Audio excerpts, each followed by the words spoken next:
when a government depends upon the armed part of the population, the army's views on what the government does and does not do are surely not a matter of indifference.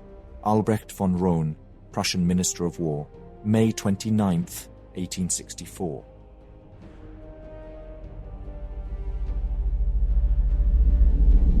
On the 1st of August 1864, the Danish War finally came to an end, but the peace that followed was short-lived.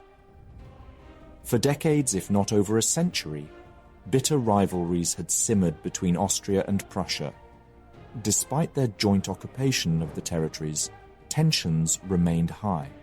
Many believed that an era of harmonious cooperation between the German great powers was imminent, but fate had other plans. Bismarck, ever the cunning strategist, was not content with mere joint occupation.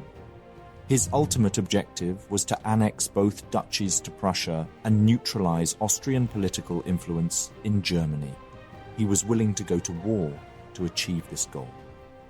In 1863, Bismarck had even suggested to the Russians that Prussia might soon launch a surprise attack on the Austrian Empire, just as Frederick the Great had done in 1756.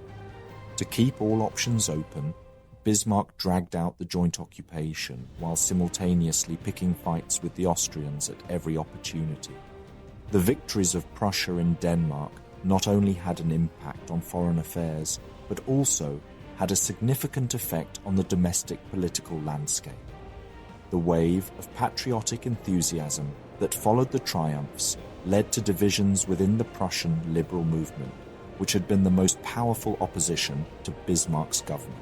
The liberals desired a settlement with the government, fearing that if the conflict continued, they would lose their hold on public opinion. During 1864 to 1865, Bismarck and his ministers resorted to manipulation tactics to control the parliament. They introduced bills that either divided the liberal majority or placed them in unpopular positions. One such bill was the Naval Construction Bill of 1865, which proposed the construction of 2 armed frigates and a naval base in Kiel. The liberal nationalist movement strongly supported this proposal, but unfortunately the Parliament rejected it because new funds could not be approved without a legal budget. He was able to take such risks because the Prussian government's coffers were overflowing. During the 1850s and 1860s, the Prussian economy had experienced significant growth due to the First World Boom. The expansion of railways, steel smelting and machine building industries, as well as the extraction of fossil fuels, led to rapid economic and social changes in the region. With a booming economy and overflowing coffers, Bismarck and his ministers could take risky measures to manipulate the parliament and control the political situation. The financiers are pressing loans on us without parliamentary approval, but we could wage the Danish War twice over without needing one. Otto von Bismarck, March 1865. The struggle over the fate of Schleswig-Holstein resulted in a diplomatic standoff between the Austrians and Prussians. Austria was at a disadvantage since the duchies were far from Vienna, and their interest in maintaining a troop presence there was not strong. In 1864, the Austrians presented Berlin with 2 options: to recognize the duchies as a separate state under the Augustenburg dynasty, or annex them to Prussia and compensate Austria with land along the Silesian border. Bismarck rejected both choices, stating that Silesia was not negotiable.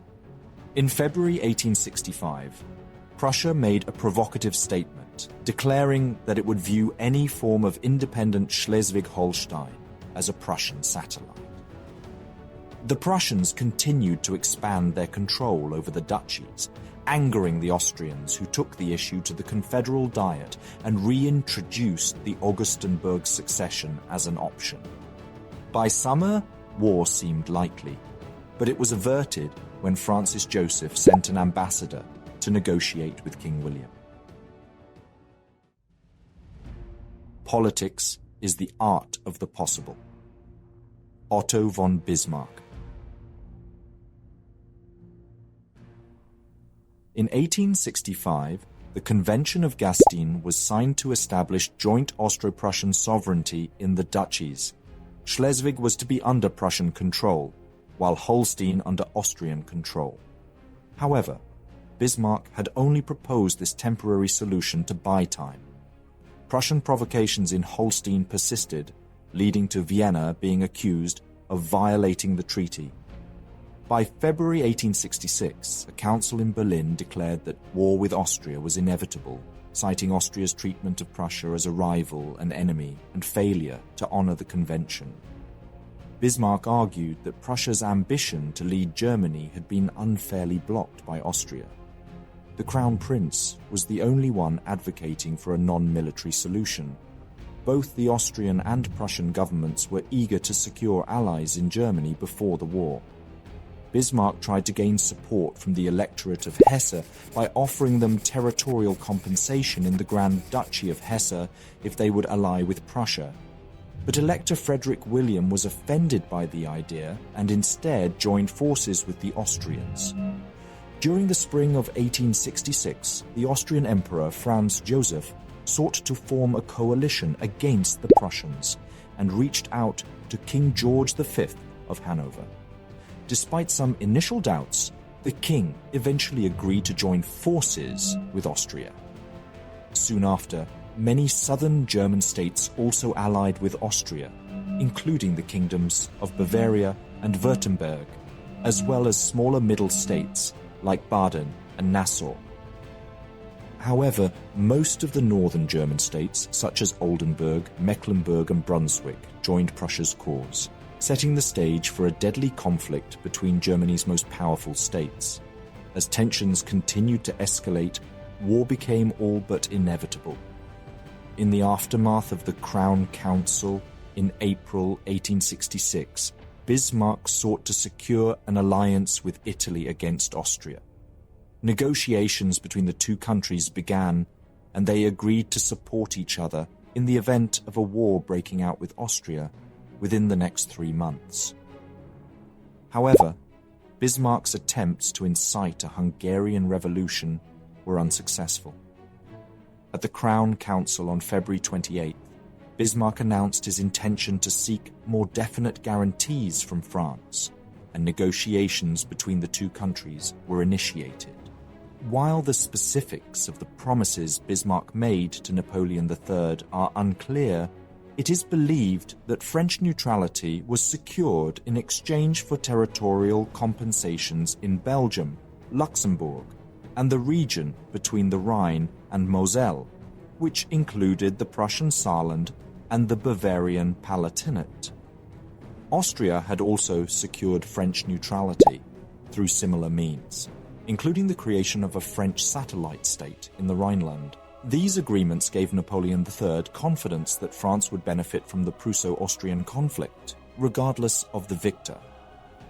Russia's role in the conflict was crucial. In the past, Russia had opposed Prussia's unionist ambitions and had aided Austria during the Hungarian Revolution. However, by 1866, Russia was preoccupied with internal political reforms, and relations with Austria were still cool after Austria's betrayal during the Crimean War. Bismarck had cultivated relations with Russia since becoming minister-president, and there seemed little reason to fear intervention from this quarter. The conflict began on April 21st, when Austria partially mobilized its troops in response to unexpected troop movements in Italy.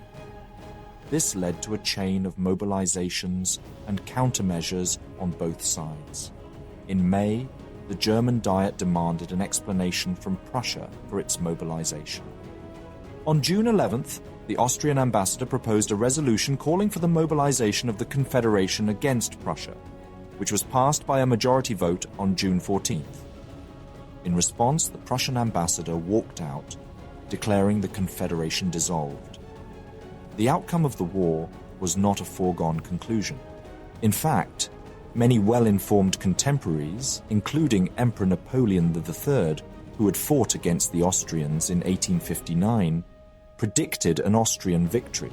In the meantime, Prussian troops moved from Schleswig, which was under Prussian rule, south into Holstein, which was under Austrian control. The Holstein estates were prevented from meeting, as armed guards stood watch with bayonets at the assembly hall door. Denmark posed no threat. Austrian commander Gablenz withdrew his 10th Corps across the southern German states to join Benedek's army.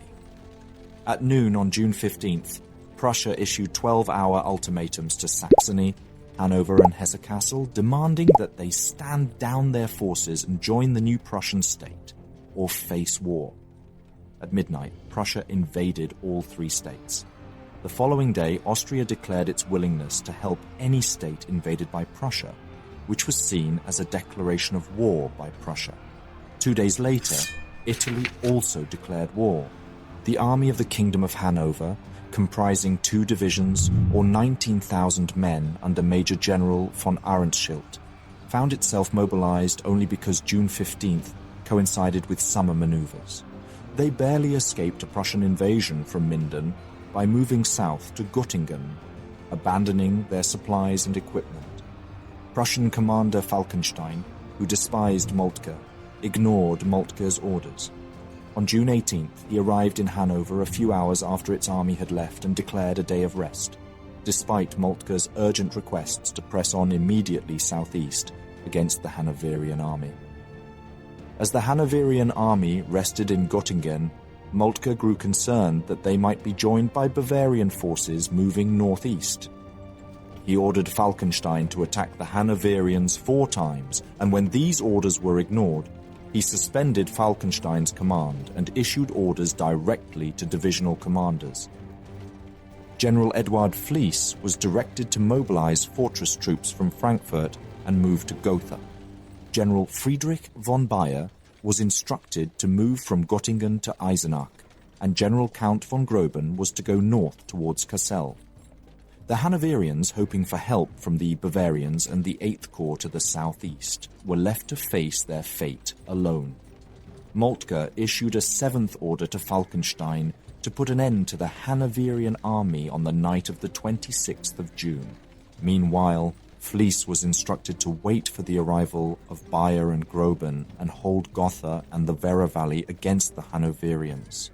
However, Fliess decided to attack the Hanoverians at Langensalza with his 9,000 troops and 22 guns, despite Moltke's advice to sit tight and prepare for a potential Hanoverian breakout.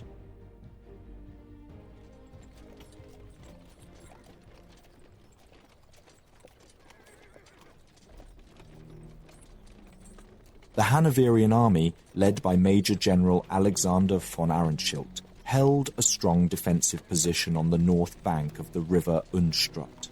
They had established outposts on the south bank, including in Langensalza. Their main force was spread out between the villages of Tamsbruck, Mörksleben, and Nagelstadt, all located on the north bank of the river and with a river bridge each. The central bridge was positioned at Mörksleben. Arenschild strategically placed Bülow's brigade on the right at Tamsbruck, Vaux's brigade in the centre at Mörksleben, and Bothmer's brigade on the left towards Nagelstadt, with Knesebeck's brigade held in reserve. The army, not including the largely unarmed reservists who had joined after the 15th of June, consisted of approximately 17,000 men. On the other side of the river, the Prussian force comprised 7 elderly battalions of the Landwehr, including the contingent of the Allied Duchy of Saxe-Coburg and Gotha, with a strength of approximately 9,000 men. The Prussian forces were clearly outnumbered by the Hanoverians. On the morning of the 27th of June, the Prussian formation led by Major General Eduard Moritz von Fliess began their advance towards Langensalza. Fliess anticipated facing a rearguard of a retreating army, but the Hanoverian battalion covering the town had already withdrawn behind the river Unstrut. Undeterred, Fliess ordered his troops to occupy Langensalza and the nearby Judenhügel hill, which provided a strategic location for their artillery to overlook the Hanoverian guns on lower hills north of the river. The Prussians unleashed a punishing artillery bombardment on the Hanoverians. Then the Prussian infantry advanced towards the riverbanks, intending to cross it. The Hanoverians quickly regrouped and moved Knesebeck's brigade to the front to counter the Prussian attack. In a critical moment, Fliess succumbed to heat stroke and was incapacitated for the next hour, leaving his troops without direction. Although the Prussian troops deployed on the southern bank of the river, they were unable to make significant headway against the Hanoverians' strong defensive position. At the onset of the battle, the Hanoverians had assumed that they were facing a considerably larger Prussian force. The Prussian army launched a diversionary attack towards Tamsbruck, which the Hanoverians quickly saw through. The real assault, however, came towards Merxleben, which caught the Hanoverians off guard. Initially, the Prussian attack appeared promising, but soon they found themselves charging against heavily fortified positions. Realizing their advantage, Arent-Schild ordered a general attack across the river. The Hanoverians started their offensive on the right flank, with Bülow and Knesebeck successfully crossing the river and pushing back the Prussian left. It became evident that the Prussian commanders had made a mistake by charging forward, and the Hanoverians saw an opportunity to defeat the outnumbered enemy. The Hanoverian left, led by General Bottmer, attempted to cross the Unstrut River and outflank the Prussian positions. However, the terrain was not in their favor, and they suffered heavy fire from the Prussian needle guns. Their first attempt to cross the river was repulsed, and Bottmer refused to try again. Meanwhile, in the center, Vaux's brigade launched a successful attack with support from 2 battalions sent by Knesebeck. They managed to cross the river and capture Kallenberg's mill near the southern end of the bridge. This marked a turning point in the battle. As a result, the Prussian troops gradually withdrew from their partially fixed positions and retreated into town. The Hanoverians launched more attacks, and heavy fighting ensued. Eventually, Langensalza was recaptured, and the Prussians were pushed out of the village. As General Fliess regained consciousness, he realized that a retreat was the only option left for the Prussians. The troops were ordered to fall back to Warza, just north of their starting point at Gotha. However, some units received the order late and were left isolated from the main force. During their retreat, they were attacked multiple times by Hanoverian cavalry, resulting in some infantry being captured, while others managed to repel the attacks. The battle concluded in the late afternoon. The Prussian casualties were staggering, with 170 dead, 643 wounded, and 33 missing. According to the Hanoverians, 907 prisoners were taken, resulting in a total of 1,800 casualties. In contrast, the Hanoverians suffered 1,429 killed and wounded. The battle was a source of great embarrassment for the Prussian army. 45% of Fliess' army fled the battlefield, while hundreds pretended to be wounded or hid themselves on the field. The rest were pursued all the way back to Gotha, making the entire battle a disaster that achieved nothing. Casualty figures were deemed top secret and not made public for 5 decades. Sources conflict. Some state after the disastrous outcome at Langensalza, Fliess was swiftly removed from command. However, he commanded a battle against the Bavarians later in the war, so he was either reinstated or never removed. Von Goeben's division also managed to reach Eisenach. The Hanoverians found themselves surrounded by a force of 40,000 Prussians. By June 29th, the outnumbered Hanoverians were compelled to surrender under the generous terms of universal parole and rail transportation home for most troops. King George himself fled to Austria, which ultimately led to the end of the Hanoverian monarchy. the Hanoverian army was disbanded after Langensalza and the subsequent surrender. Despite the brevity of the battle, the larger war between Prussia and Austria raged on, and that same day the two sides clashed fiercely on the Bohemian.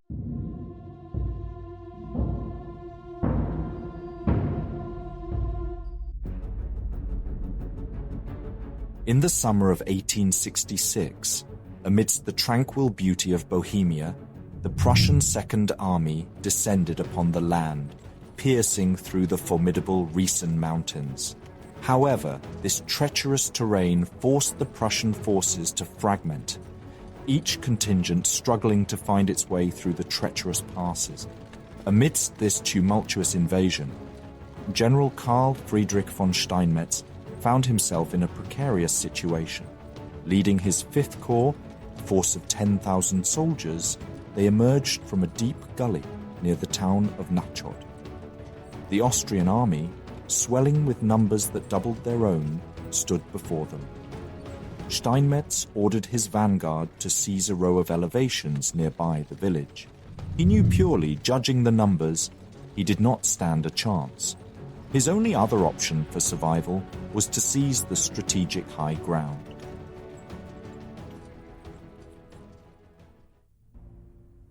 In June 1866, the long-standing conflict between the Kingdom of Prussia and the Austrian Empire reached a critical point. The Prussian Chancellor Bismarck and King Wilhelm I deliberately initiated a war against their southern neighbor. However, Austria held the advantage in terms of German support, boasting more allies, manpower, and resources. The war began unfavorably for the Prussians. On June 27th, a Hanoverian army, led by General von Ahrenschild, achieved victory over a Prussian contingent at Langensalza.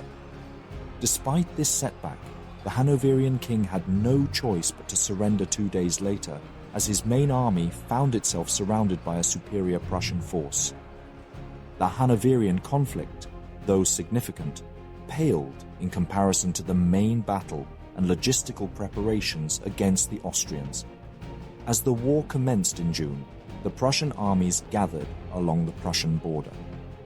The army of the Elbe, commanded by Karl Herwarth von Bittenfeld, positioned itself at Torgau. The First Army, led by Prince Friedrich Karl of Prussia, established its presence at Görlitz. Meanwhile, the Second Army, under the leadership of Crown Prince Frederick William, took its position in Silesia, west of Neisse. It was apparent that Prussia held a slight numerical advantage. The Prussian forces, numbering 254,000, faced off against Austria's North Army, consisting of 245,000 troops. However, the course of events would have unfolded quite differently if the Italians hadn't committed over 200,000 soldiers to their offensive in Venetia, which compelled the Austrians to divert an additional 100,000 troops to the southwestern front. The most dangerous moment for a bad government is when it decides to reform. Alexis de Tocqueville. In the preceding decades, both Austria and Prussia had dedicated themselves to the development and modernization of their military forces. Austria, in response to the setbacks experienced during the 1859 war with Italy, had embarked on an ambitious reform program. One notable aspect of their military prowess was their advanced artillery, operated by well-trained battery teams. Meanwhile, Prussia's infantry adopted the breech-loading rifle, the Dreiser Zungewehr, or needle gun, which allowed for a more flexible and lethal application of infantry firepower at close quarters. Despite the needle gun's early unreliability and concerns over disciplined use, the Prussians rigorously tested and modified the weapon while implementing an extensive regime of marksmanship training to improve the technical mastery and fire discipline of their soldiers. The Prussians and Austrians developed complementary military tactics, with the Austrians focusing on refining shock tactics, while the Prussians developed fire tactics centered on the needle gun. However, Neither approach guaranteed victory, and it was not clear that fire tactics would be more successful than shock tactics, or that the needle gun would be decisive. After all, the Austrians had used shock tactics successfully against the Italians, and their muzzle loader was more accurate than the needle gun. Austria enjoyed many allies among the German states. In addition to mobilizing against the Austrians, the Prussians had to confront Hanover, Bavaria, and Saxony. The combined armies of the Confederation in 1866 mustered approximately 150,000 troops spread across multiple separate forces.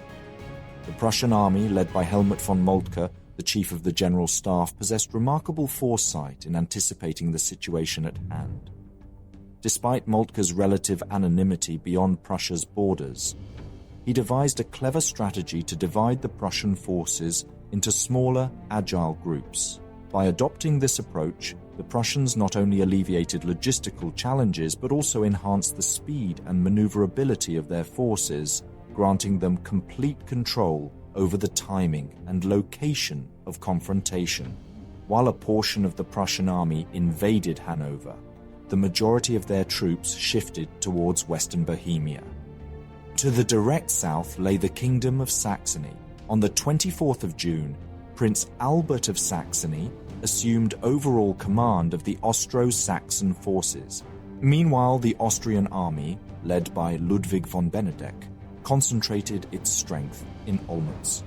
The campaign commenced with Herwarth von Bittenfeld's advance toward Dresden, where he easily overpowered the Saxon army of 23,000 soldiers before moving to join forces with the Prussian First Army.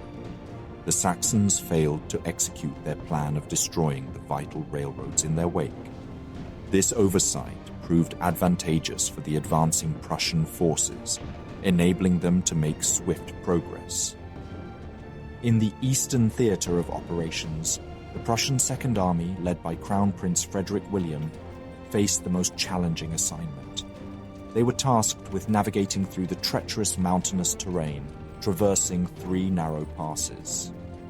These routes were situated at a considerable distance from the other 2 Prussian armies and perilously close to the main concentration of Austrian forces, which had shifted towards the northwest from Olmütz. Strategy is a system of expedients. It is more than a mere scholarly discipline. Helmut von Moltke.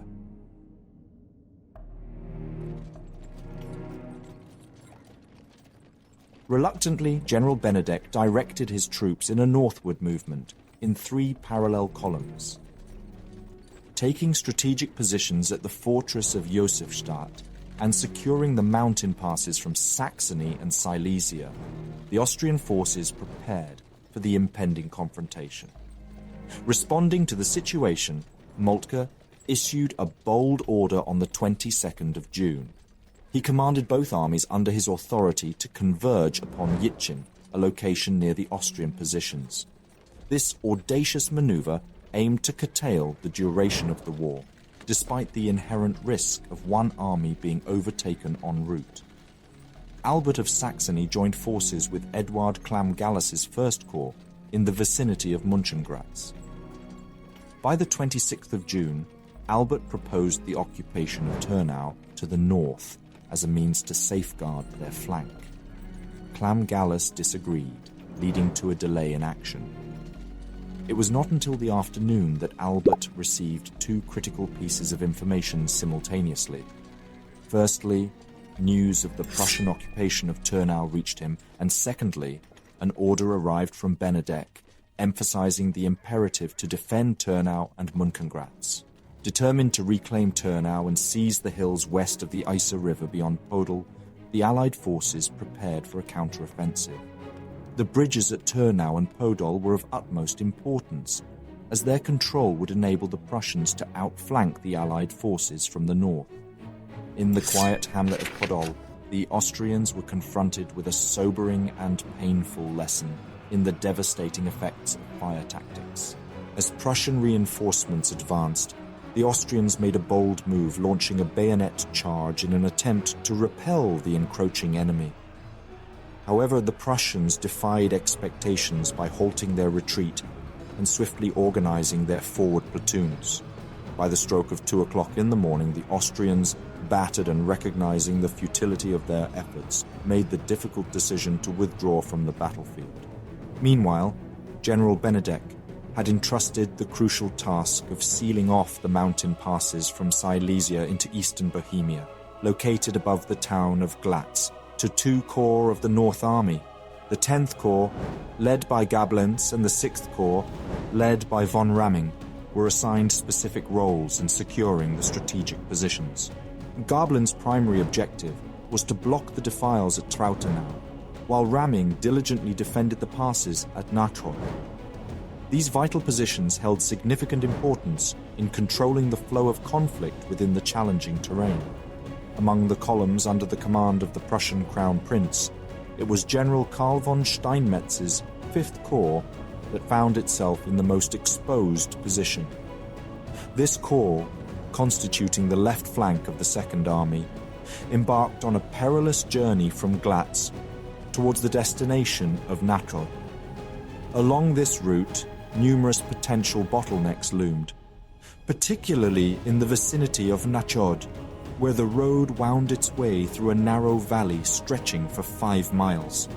Eventually, it crossed the formidable river Metau before traversing the town of Nachod itself. The Austrians failed to seize any of these advantageous positions. Emerging from the rugged mountains, the 5th Corps reached the plateau of Nachod, but only by a narrow margin of a few hours ahead of the Austrian 6th Corps. The Austrian march had been plagued by a series of conflicting orders, counter-orders, and chaotic disruptions. The Prussians were also grappling with their own challenges. The presence of artillery and supply columns, stretching for miles behind the infantry, clogged the mountain pass, causing further hindrances to their progress.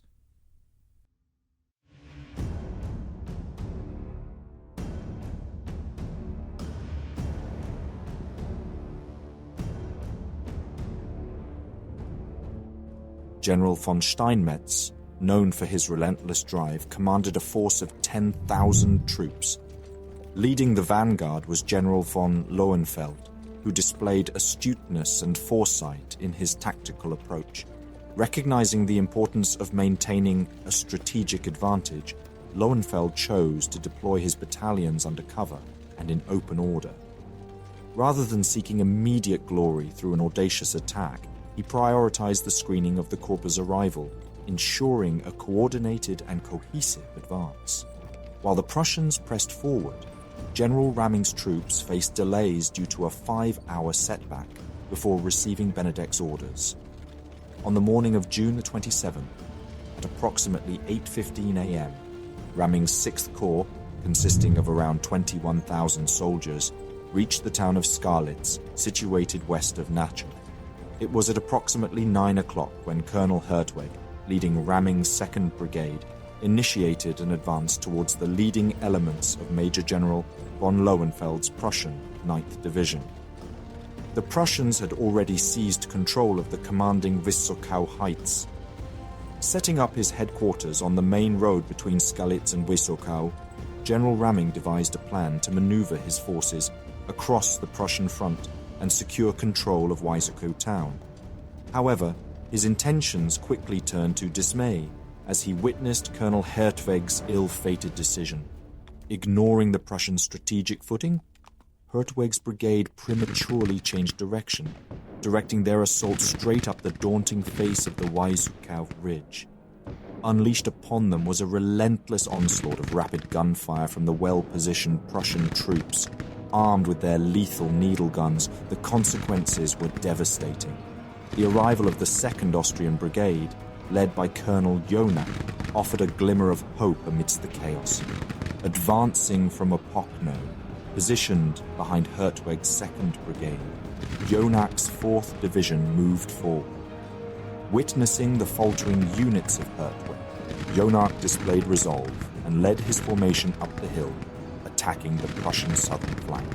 Their objective was to reach the village of Wenzelberg, strategically positioned at the heart of Major General von Lohenfeld's position.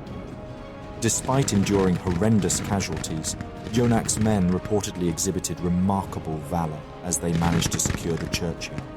However, the relentless strength of Prussian counterattacks, coupled with dwindling reserves, gradually forced Jonak's soldiers to relinquish their hard-won ground. For a grueling 2-hour period, the outnumbered Prussian vanguard, a select column assembled under the personal guidance of General Lowenfeld, held their ground against the onslaught of the 2 Austrian brigades. When reinforcements from the rest of the 9th Division arrived later in the morning, bolstering their ranks, the Prussians launched a counteroffensive that ultimately forced the Austrians to retreat. Having suffered approximately 2,000 casualties, Hertwig and Jonak found themselves once again at the foot of the hill, their 2 brigades unable to make any significant progress. Around 11:30 a.m., another Austrian brigade, the 3rd, under the command of Major General Rosenweig, reached the battlefield. Ramming ensured that Rosenweig fully understood his mission, to proceed northward and launch an assault on Wysokow town itself. The objective was twofold: to secure control of the crucial Nachod-Skalitz road and to alleviate the pressure on the weary troops of Hertwig and Jonak, while the Prussian 9th Division had borne the brunt of the fighting thus far. The arrival of Lieutenant General von Kirchbach's 10th Division at noon proved to be a timely intervention. Swiftly deploying into a defensive line to the north of the 9th, they stood ready to confront the advancing forces of Rosenweig. Rosenweig's troops advanced in column formations, with the Hoch- und Deutschmeister Regiment spearheading the attack by bursting through the town of Wysokow. However, the Prussian infantry swiftly emerged on the other side, engaging in fierce combat. In the south, the rallying 2nd and 4th Brigades of the Austrian forces joined the ongoing assault. With the advantage of higher ground, the Prussian needle-gun volleys proved decisive, pushing back the Hoch- und Deutschmeister Regiment and inflicting heavy casualties upon them. Around midday, the Austrian 1st Reserve Cavalry Division entered the battlefield, positioning itself to the north and posing a threat to the Prussian right flank at Wysokow. Meanwhile, the Austrian Corps guns came into action, primarily focusing their efforts on reinforcing and stabilizing the collapsing right flank brigades of Hertwig and Jonak. While this deployment of 56 guns likely prevented the Austrian right from crumbling, it also meant that the opportunity for the Austrian left to break through to Nachod was lost. In the rear, Ramming briefed Colonel von Waldstatten and his 1st Brigade. He was supposed to lead one final charge in an attempt to dislodge the Prussians. The Prussians, firmly entrenched, held their defensive positions along the line of hills and woods to the east of the valley. To the north of the Prussian line, a separate cavalry engagement unfolded north of Wysokow. The Austrians, though repulsed along the entire line, managed to regroup on the lower slopes, gathering their forces for another attempt.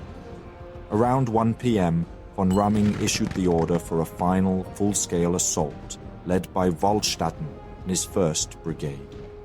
Accompanying them was the 2nd Brigade of the 1st Reserve Cavalry Division. However, elements within Waldstatten's command proved unreliable, particularly the 79th Infantry Regiment, consisting of Venetian recruits from Pordenone. Just days prior, this regiment had staged a minor mutiny, discarding their ammunition into a nearby stream and declaring their unwillingness to fight against Prussia, an ally of the Kingdom of Italy.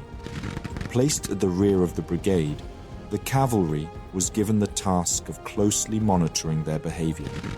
Despite some hesitation from the 79th Infantry Regiment, Waldstatten's forces launched their attack, once again reaching Wysokow. Violent house-to-house fighting ensued, with the Austrian troops attempting to provide all possible support to Waldstatten. However, the disorganized Austrian forces were unable to dislodge the Prussians from their fortified positions, as renewed clashes erupted along the entire Prussian line. Around 3:30 p.m., the Prussian reserve artillery positioned themselves strategically, gaining control over Wiesokau town.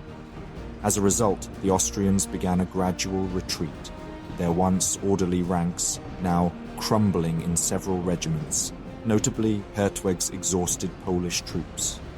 These soldiers had endured a relentless day of fighting, having marched tirelessly in the morning without proper rest the previous night and with no food since noon the day before. The casualties incurred were significant, with the Prussians suffering 1,122 losses compared to the Austrians' staggering figure of 5,700. This represented over 20% of the 6th Corps' total strength, an astonishing toll even for the most battle-hardened commander and corps, let alone in what was initially deemed a minor border skirmish. In an effort to bolster the weakened corps, Benedek later assigned 2 complete battalions from the Josefstadt garrison to support Ramming's battered forces. The Battle of Nachod marked a significant triumph for the Prussians, as it provided them with a crucial gateway into the eastern Bohemian plain. However, it was merely one of the numerous engagements that took place on the 27th of June, as Prussia launched its invasion against the Austrian Empire and its allies. In a similar fashion to the northwest at Trautenau, Gablenz's 10th Corps experienced a brutal confrontation and suffered heavy losses while employing comparable tactics.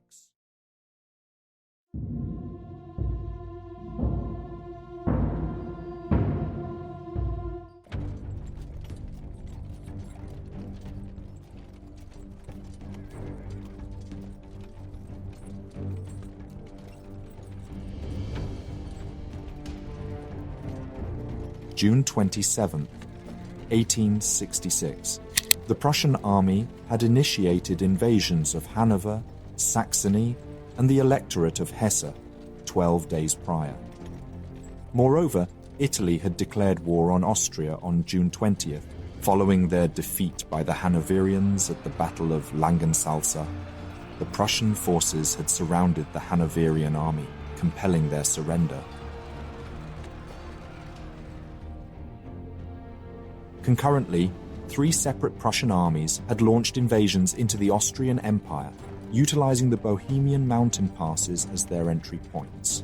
At the Bohemian frontier, the Austrian commander-in-chief Benedek had left 2 corps of the North Army to close the mountain passes from Silesia into eastern Bohemia, above Glatz. The 10th Corps, under the renowned Ludwig von Gablenz, held the most western position. Gablenz had previously demonstrated his leadership prowess during the Second Schleswig War 2 years earlier. However, he had been expelled from Holstein by a detachment of the Prussian army a fortnight earlier. Determined to reunite with Benedek's North Army stationed at Olmütz, Gablenz had embarked on a demanding journey across Central Europe, reaching Benedek after 2 weeks. To the east of Gablenz's position, von Ramming commanded the 6th Corps. Gablenz's primary objective was to obstruct the defiles at Eipel and Trautenau, while Ramming was tasked with defending the passes at Nachod. However, the Austrians encountered numerous difficulties during this time. Their supply train, according to staff officers, proved to be the most significant catastrophe of the entire war. The roads were congested with refugees, and the maps at their disposal were often outdated. One of the corps dispatched by Benedek to Glitschin with the intention of engaging Prince Friedrich Karl's army reported back that the resources available were barely sufficient to sustain the corps, let alone 8 of them. In the meantime, Prussian vanguard units gradually made their way through the perilous Bohemian mountains, navigating the treacherous paths leading to Nachod, Trautenau, and Mönchengratz. On that particular day, a fierce confrontation unfolded at Vysokov. Poor communication and officers prioritizing short-term tactical decisions over long-term strategic planning resulted in a brutal engagement. Ramming's 6th Corps suffered approximately 5,700 casualties, accounting for around 20% of its overall strength. In contrast, the Prussians endured around 1,200 casualties and emerged as clear victors. The consequences of the battle were profound in terms of strategy. Benedek relinquished a position of considerable strength, leaving Gablens vulnerable and exposed on his right flank without any prospects for reinforcements. Following the defeat of Raming's 6th Corps and the subsequent opening of the Nachod Pass, Steinmetz's 5th Corps positioned themselves on the Vysokov Plateau. Meanwhile, Württemberg's Guard Corps faced ongoing challenges as they made their way through the central Eipel Defile, located 10 kilometers west of Nachod. Fortunately for them, Benedek had chosen not to oppose their progress. Another 10 kilometers to the west, the seasoned Prussian First Corps, led by the inexperienced Adolf von Bonin, made significant advancements. However, events took a different turn at Trautenau.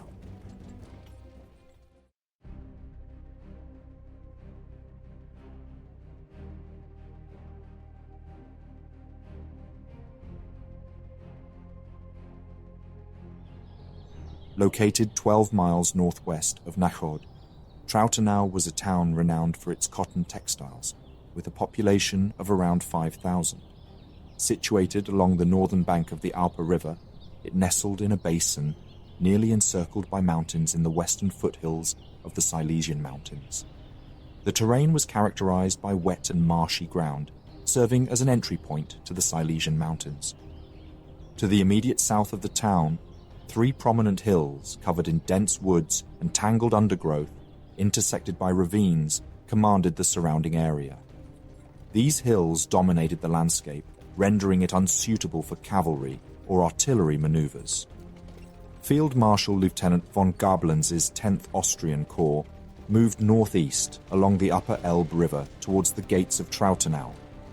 The corps comprised approximately 24,000 troops, striking a balanced composition of infantry, cavalry, and a 72-gun artillery wing.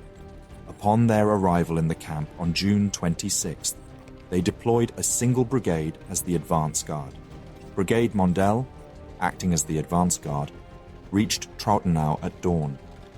After briefly surveying the town, they withdrew to the heights south of Trautenau to await the arrival of their corps. The Austrian forces positioned themselves among the towering hills to the south. As the battle at Vysokov neared its conclusion, Bonin's vanguard finally emerged from the mountains and reached Trautenau at 10 a.m. Exhausted from an arduous 8-hour march across challenging terrain, they entered the town, finding no Austrians present. Taking the opportunity to eat, rest, and await the arrival of the rest of the First Corps, which consisted of East Prussian troops and included renowned Prussian regiments. The initial plan was to secure Trautenau and then proceed towards Pilnikau, where they could establish contact with the First Army, located 3 days' march away. However, Bonin, an experienced courtier, but a novice commander, became too fixated on the path ahead, neglecting to watch his flanks or secure the protective hills. No reconnaissance patrols, pickets, or guards were dispatched. Consequently, soldiers from Mondel's brigade stationed in the hills leisurely advanced into the outskirts of Trautenau and initiated gunfire. Startled Prussian infantry swiftly retaliated, while some sought cover within the houses around the square, ascending to upper floors and engaging the tree-covered heights where many of their fellow comrades were pursuing Mondel's light infantry. Chaos ensued as it turned into a bloody melee. Excitement overwhelmed the Prussian soldiers experiencing their first taste of battle, leading them to continue firing, disregarding repeated orders from their officers to cease fire. Tragically, casualties were inflicted not only on the enemy, but also on their own ranks. Following Gablens' cautious orders to await the arrival of the majority of the 10th Corps, Mondel tactically withdrew his regiments to avoid the advancing Prussian 1st Brigade, ascending from Trautenau. While leaving 2 battalions stationed on the central Johannesberg, Mondel relocated approximately 1 kilometer south to Hohenberg. Meanwhile, Bonin's vanguard found themselves disoriented in the complex network of ravines beneath the heights, engaged in a continued skirmish with Mondel's rear guard. By noon, the Prussian forces had successfully ousted the Austrians from the hills. The First Corps appeared to have secured the Trautenau section of the significant pass with notably less effort compared to Steinmetz's campaign at Nachod. Bonin's 1st Division vanguard made significant advances, reaching as far as Neurognitz during the morning. Simultaneously, Bonin's 2nd Division had captured the Hopfenberg and conducted reconnaissance as far as Alt-Rognitz. As a result, the town, heights and surrounding hinterland of Trautenau, serving as a crucial foothold in Bohemia, had fallen into Bonin's control. Over the following 3 hours, Prussian infantry, artillery and supplies steadily poured in from the mountains. Arriving outside Trautenau at 10:30 a.m., Gablens observed Bonin's progress with growing frustration. Mondel's troops were the only ones present in the vanguard, while his 3 remaining brigades were still making their way from Josefstadt and were not expected to arrive until later in the afternoon. Around 12:30 p.m., an aide-de-camp from the 1st Guard Division, located approximately 8 miles southwest, reached Bonin. However, the aide-de-camp was informed that the First Corps did not require assistance as they believed the pass to be secure. Shortly thereafter, a contingent of 12,000 men from the Austrian 10th Corps arrived. As the Guard adjutant returned to the 2nd Army headquarters in Eipel, reporting that Bonin's corps had successfully navigated the mountainous terrain. 2 of Gablenz's brigades made their way into Neurognitz from Josefstadt. Earlier, Gablenz had recognized the vulnerable position of Trautenau and the crucial significance of the commanding heights surrounding it, namely Johannesburg and Hopfenberg, understanding that by gaining control of these strategic heights, he could force the Prussian forces down into the lower-lying town and drive them back into the mountains by employing the devastating firepower of his 72 guns. In pursuit of his strategy, Gablenz issued orders for the Wimpfen Brigade to advance beyond Mondel and launch an assault on the central Johannesburg, while the Grivichik Brigade would maneuver to the right of Mondel, flank the Prussian position, and capture the Hopfenberg, effectively securing the heights from both sides. However, Gablenz's 4th Brigade under Albert Knebel had yet to arrive from Josefstadt. To prepare for the impending Austrian assault, Gablenz positioned 40 guns at Hohenbruck and subjected the heights to a relentless barrage from close range. The Prussian artillery, having managed to bring only 10 guns up the steep slope from Trautenau, responded minimally to the hour-long cannonade, which surpassed any bombardment Bonin had previously witnessed. Recognizing the gravity of the Austrian onslaught led by the highly esteemed general, Bonin made the decision to abandon the defense of Trautenau and the heights, opting instead to retreat back through the passes. Following an intense hour of bombardment, Gablenz initiated a steady advance across the Prussian positions. The storm columns of Grivichik's brigade swiftly overcame a weak Prussian detachment near Alt-Rognitz, advancing towards the Hopfenberg by 4 p.m. Grivichik's troops struck the Prussian left flank ahead of Wimpfen's forces, but struggled to make headway against the deadly needle rifles.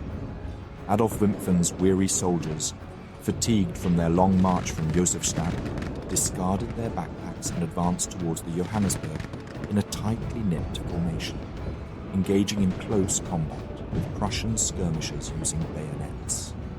However, this dual-pronged Austrian assault quickly faltered as both prongs encountered obstacles and faced delays in the dense vegetation, while Gablenz hurriedly moved back and forth between them. Under heavy enemy fire, Grivichik's columns faltered and descended down the hillside, leaving numerous casualties in their wake. The once exuberant Hungarian soldiers fell into silence as losses incurred during this single engagement surpassed the most severe they had experienced in their previous 3 wars. Wimpfen's attack, conducted across the rugged and wooded slope of the Johannesburg, faltered during the challenging final ascent towards the chapel, facing relentless and accurate fire from Bonin's rearguard, composed of 2 battalions from the East Prussian 43rd Regiment.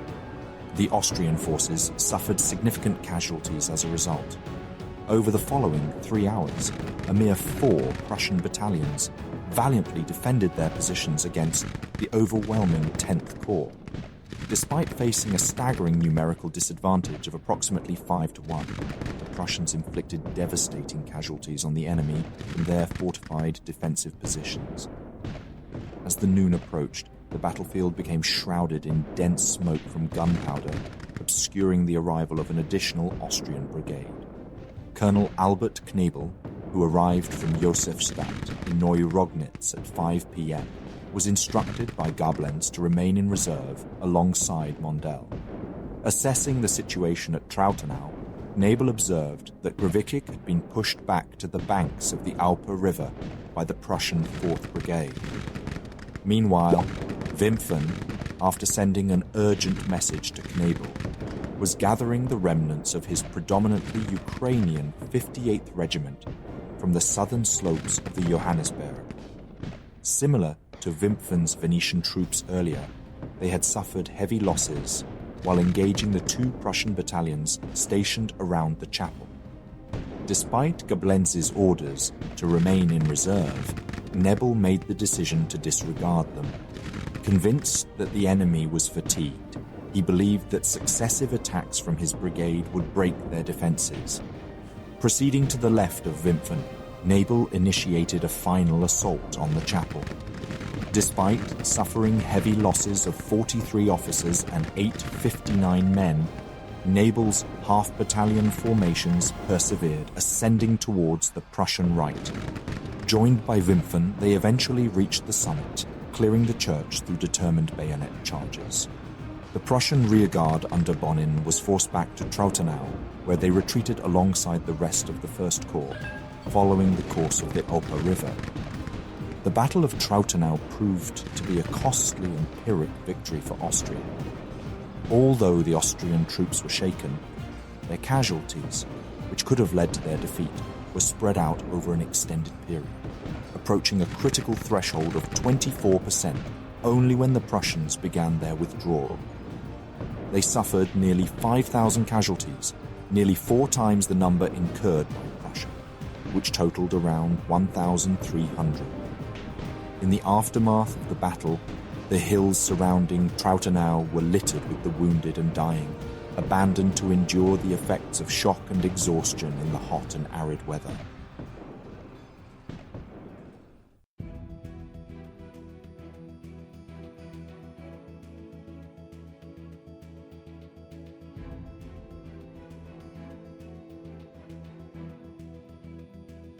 General Bonin found himself in an awkward predicament as he led the elite East Prussian Corps of the Royal Army in a hasty retreat, while only 4 of his battalions valiantly held off the entire Austrian 10th Corps from formidable defensive positions. The critical factor hindering Bonin's ability to reinforce his troops on the heights was the blockage of the roads in and out of Trautenau by Prussian baggage and artillery. Consequently, 14 of his infantry battalions and the majority of his artillery were forced to withdraw from the battle without even firing a single shot. The loss of control at Trautenau posed a significant threat to General Moltke's comprehensive war plan. Moltke had assigned the First Corps the crucial task of safeguarding the passage of the Guard Corps and Second Army headquarters through Eipel, and then swiftly advancing across Bohemia to establish contact with First Army near Glitschin. Bonin's failure to maintain command jeopardized this strategic objective. As a result, Bonin himself faced disgrace and disapproval among his subordinates. The absence of the First Corps left a significant gap in the Prussian formation. Crown Prince Frederick Wilhelm, unaware of Bonin's loss, ordered the Guard Corps to advance through the pass at Eipel, intending to flank Gablenz while anticipating an attack from Bonin in the front. Although Gablenz emerged victorious, his situation was far from ideal. The Austrian supply service proved disappointing, leaving the troops without the expected provisions of wine, hot meals, and brandy. Instead, they had to endure hunger and discomfort, as the food trains had been forgotten along the busy road at Josefstadt. It was not until the following morning that the supplies arrived, emanating an unpleasant odor of rotting meat. With empty stomachs, the Austrian 10th Corps had to retreat quickly to evade the approaching army of the Crown Prince from the east. The setbacks at Nachod and Trottenau did not deter Benedek to continue the westward advance towards Gitschin.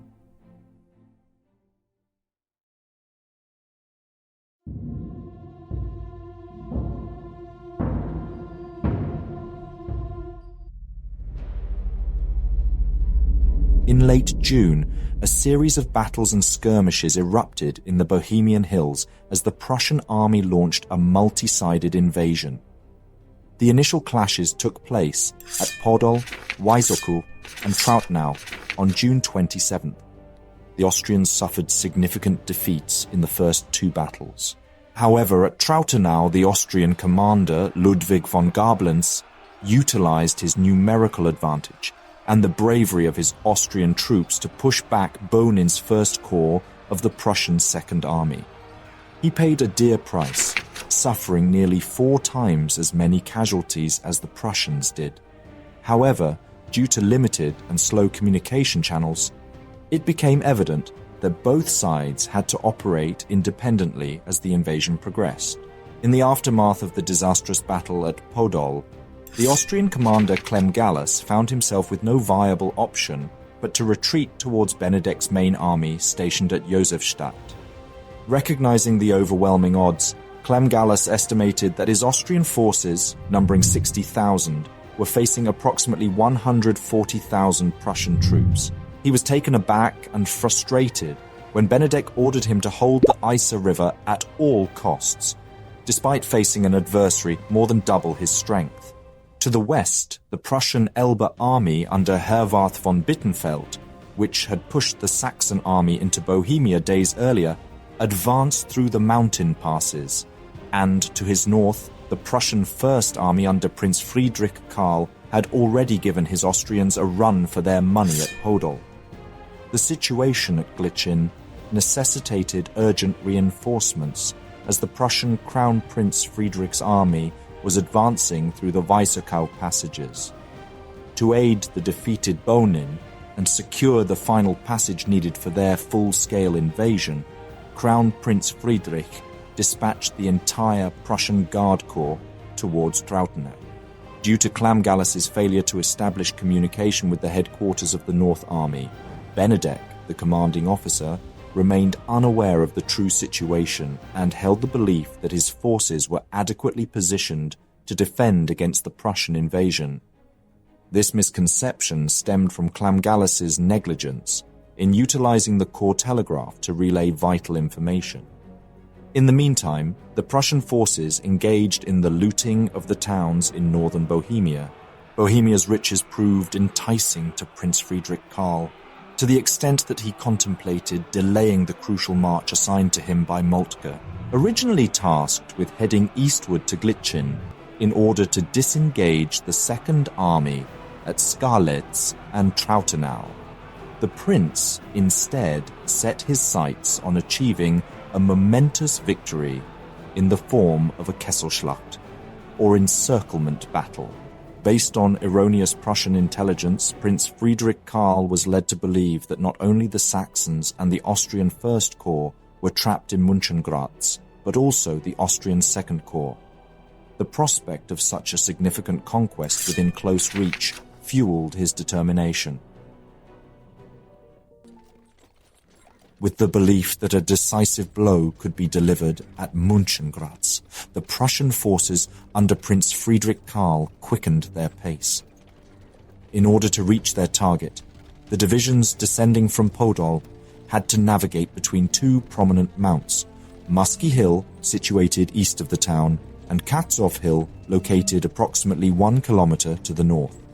Meanwhile, General Herwarth, advancing eastward from Hohenwasser, faced two significant obstacles before engaging the Austrian brigades in Mönchengratz: the elevated Closter Monastery on the west bank of the river, followed by the formidable Isar River itself. The Austrian left flank was positioned at Closter, while Mönchengratz and Katzhof Hill formed the center, and Musky Hill constituted the right wing. In the early hours of June 28th, Crown Prince Albert ordered the retreat to Gitschin to commence at 4 a.m. The cavalry division was given priority and set off first along the Mönchengratz-Glitschin road. The Saxon infantry, on the other hand, embarked on a more circuitous route, marching south to Jungbunzlau, which eventually led them to Gitschin. It is likely that Albert aimed to keep the direct road relatively clear, facilitating the escape of the Austrian wagon train and artillery. Following the cavalry, 2 brigades commanded by Postkaka and Ringelsheim proceeded along the main road. In the retreat, General Clam-Gallas himself opted to join his 2 brigades, effectively leaving his rearguard to manage on their own. While occupied with the retreat, General Clam entrusted Count Leiningen's brigade, accompanied by the 32nd Field Jäger Battalion, with the defense of Mönchengratz. Count Leiningen positioned his Jäger Battalion within the town and stationed his 2 line regiments, the 33rd July and the 38th Hugwitz, across the river in Cluster. On the sandstone slopes of Musky Hill, Ludwig Perret's brigade, comprising the 9th Field Jäger Battalion, the 18th Infantry Regiment Constantine, and the 45th Infantry Regiment Sigismund, took up their defensive positions. Beneath them, Clam's Ebel Brigade formed battalion columns and faced the road originating from Podol. The reserve forces included the 22nd Field Jäger Battalion, the 35th Infantry Regiment Kevin Huller, and the 72nd Infantry Regiment Ramming. Around 8:30 a.m., the advance guard of the Army of the Elbe 16th Division made its appearance on the field. This division had marched relentlessly for 8 hours from Hühnewasser to Cluster. It consisted of 7 battalions from the 31st Brigade, under the command of Major General von Schuler, along with the 8th Jäger Battalion, the 29th Regiment, and the 69th Regiment. The Prussian troops were in a state of frustration, as their arduous march from Hühnewasser had taken a toll on them. As was often the case, Herwarth's supply trains had lagged behind the men, and at every wayside inn, the Prussian march battalions had discovered depleted provisions and tainted water sources. Upon reaching a location 4 kilometers west of the Isar River, the advancing Prussian forces came under fire from Austrian artillery positioned on the hill at Cluster. Responding swiftly, Major General Scholer directed his own batteries to engage in a counter-battery fire while dispatching 2 infantry columns to flank the Austrian position. Surprisingly, the defenders of the height, including Leiningen's 38th Regiment comprised of Italian troops from Venetia, made minimal effort to hold their ground. Already before Leiningen's troops crossed the bridge and gathered in Mönchengratz, Prince Friedrich Karl had dispatched his brigades from Podol to the south. The vanguard, led by Horn's 8th Division, approached the Musky Hill from the north. Perret and Abel were strategically positioned on the slopes of the hill. The Prussian troops had to storm the slopes if they wanted to advance to Mönchengratz and link up with their Elbe army counterparts. Prince Friedrich Karl's advanced brigades launched an assault on the northern face of Musky Hill, engaging the forces under Perret and Abele. The sounds of battle from the Podol road convinced Leiningen's brigade they would be stuck in a pincer movement. They deliberately set the bridge on fire to hinder the Elbe army's advance. Prince Friedrich Karl and his chief of staff, Konstantin Voits-Retz, observed the unfolding battle from their vantage point in Podol. They witnessed the flashes and smoke plumes generated by Herwarth's advancing batteries closing in on Cluster. Then at 10 a.m., a sudden eruption of black smoke signaled the ignition of the Isar Bridge. The Prussian prince, upon spotting an Austrian general's entourage through his telescope on Musky Hill, believed that he had effectively trapped the entire Isar army between the converging Elbe and First Armies. Simultaneously, Franzecki's 7th Division, guided by a helpful peasant, maneuvered through the marshland behind the hill, effectively severing the communications of the Austrian defenders with Mönchengratz and Glitschin. It became evident that all 3 Austrian brigades stationed in Mönchengratz were at risk of being ensnared within Friedrich Karl's encircling maneuver. Recognizing the peril, the Austrian gunners, who were shelling Horn's column from Musky Hill, swiftly packed up their artillery and departed as Franceschi's forces maneuvered behind them. They retreated as swiftly as possible, passing through Musky village, where platoons from Pire's 45th Regiment, consisting of Venetian soldiers from Verona, were observed discarding their rifles and surrendering to Franceschi's flanking column, their hands raised in surrender. In Mönchengratz, General Leiningen had commenced a retreat toward the east, heading for Sobotka, effectively abandoning the deserted town to Herwarth and the Prussian Elbe army. Scholer's regiments, suffering from extreme thirst and hunger, took off their shoes, rolled up their trousers, and anxiously awaited orders to wade across the Iser River in search of promised sustenance. By the time Scholer's vanguard reached Cluster, his soldiers were delirious due to their thirst and hunger. Failing to find any nourishment on the western bank of the Iser, they waded across to Mönchengratz, forcefully entered the Wallenstein Palace, and descended into the Ducal Brewery, an underground labyrinth stocked with a cool beer. Kegs were brought to the surface and tapped. If there was ever a moment for Leiningen to launch a counterattack, it would have been at this opportune time. However, the Austrian brigadier was far removed from the situation, already on the outskirts of Mönchengratz and heading east toward Glichin. Thanks to the efforts of Abelé's Czech and Hungarian troops, who held the rugged and overgrown southern slope of Musky Hill, Leiningen and Pire managed to escape to the east, evading Prince Friedrich Karl's flanking column. Most of Abelé's troops ended up getting captured. But it could have been much worse had Friedrich Karl's pincer movement successfully closed on the entire Austrian army or rearguard. Instead, the vast majority got away. The Iser army had eluded him. Friedrich Karl's detour south had proven to be in vain, or at least nearly so. Now the Elbe and First armies stood side by side, with the consolation of having taken 1,400 Austrian prisoners. In total, the Austrians lost around 3,000 troops.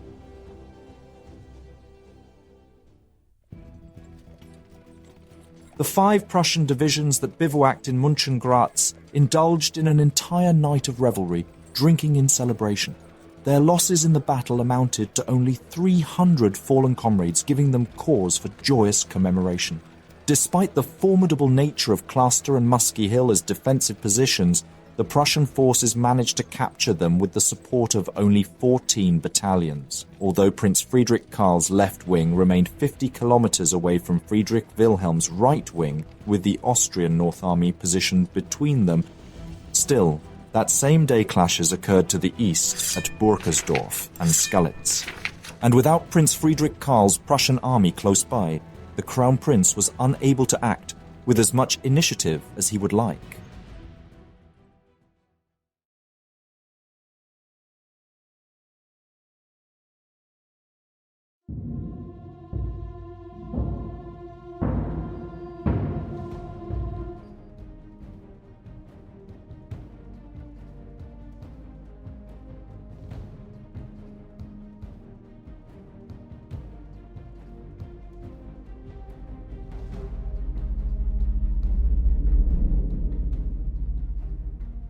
On June 27th, the Austrian 10th Corps under Koblenz achieved the only victory for the Austrians during the entire war by successfully repelling the Prussian 1st Corps led by Bonin.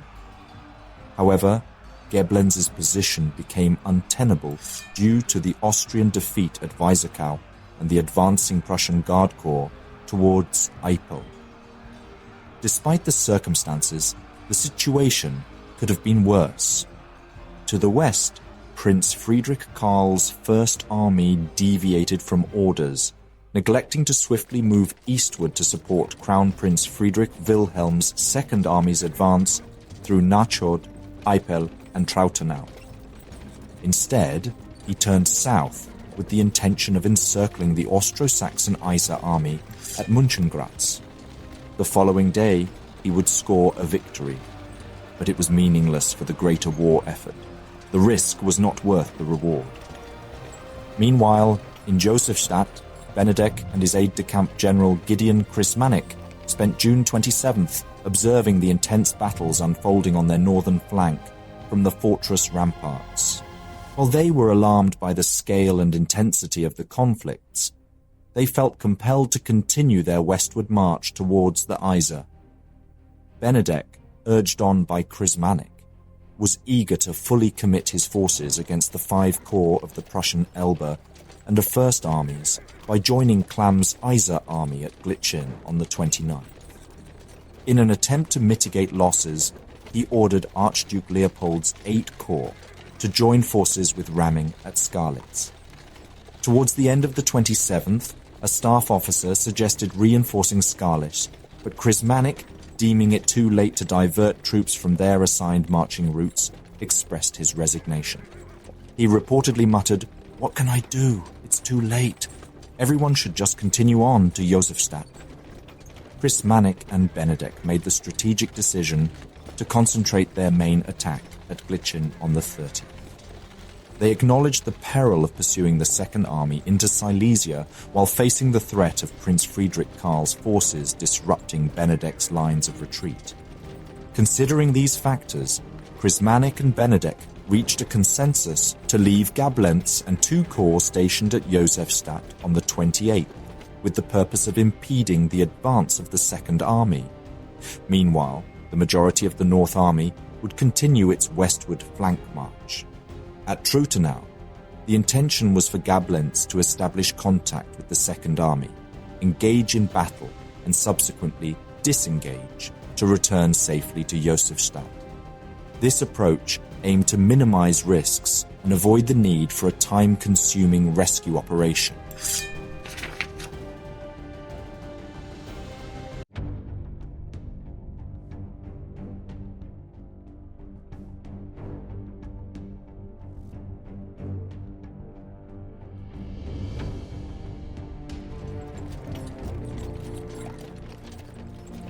After setting up camp at Trautenau on the 27th, Gablenz realized that he had lost valuable time.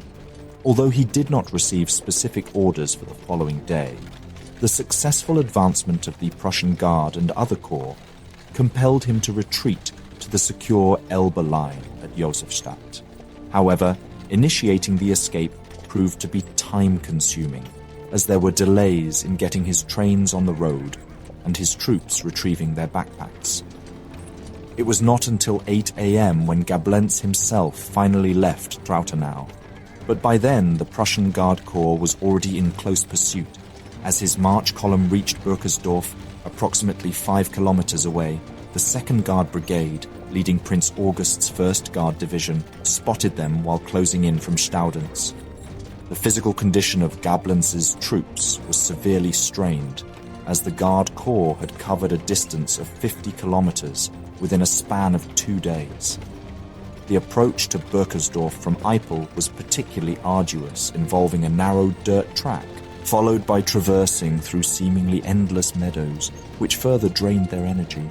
Gablenz had anticipated the arrival of the Prussian Guard, although he did not expect them to reach his location so swiftly. Fortunately, he had already positioned 3 artillery batteries at Burkersdorf, having trained them to face east. In order to secure his last remaining escape routes to the Elbe, namely the roads from Burkersdorf and Hohenbruck, leading west to Pilnikau, Gablenz made a hasty maneuver to the left.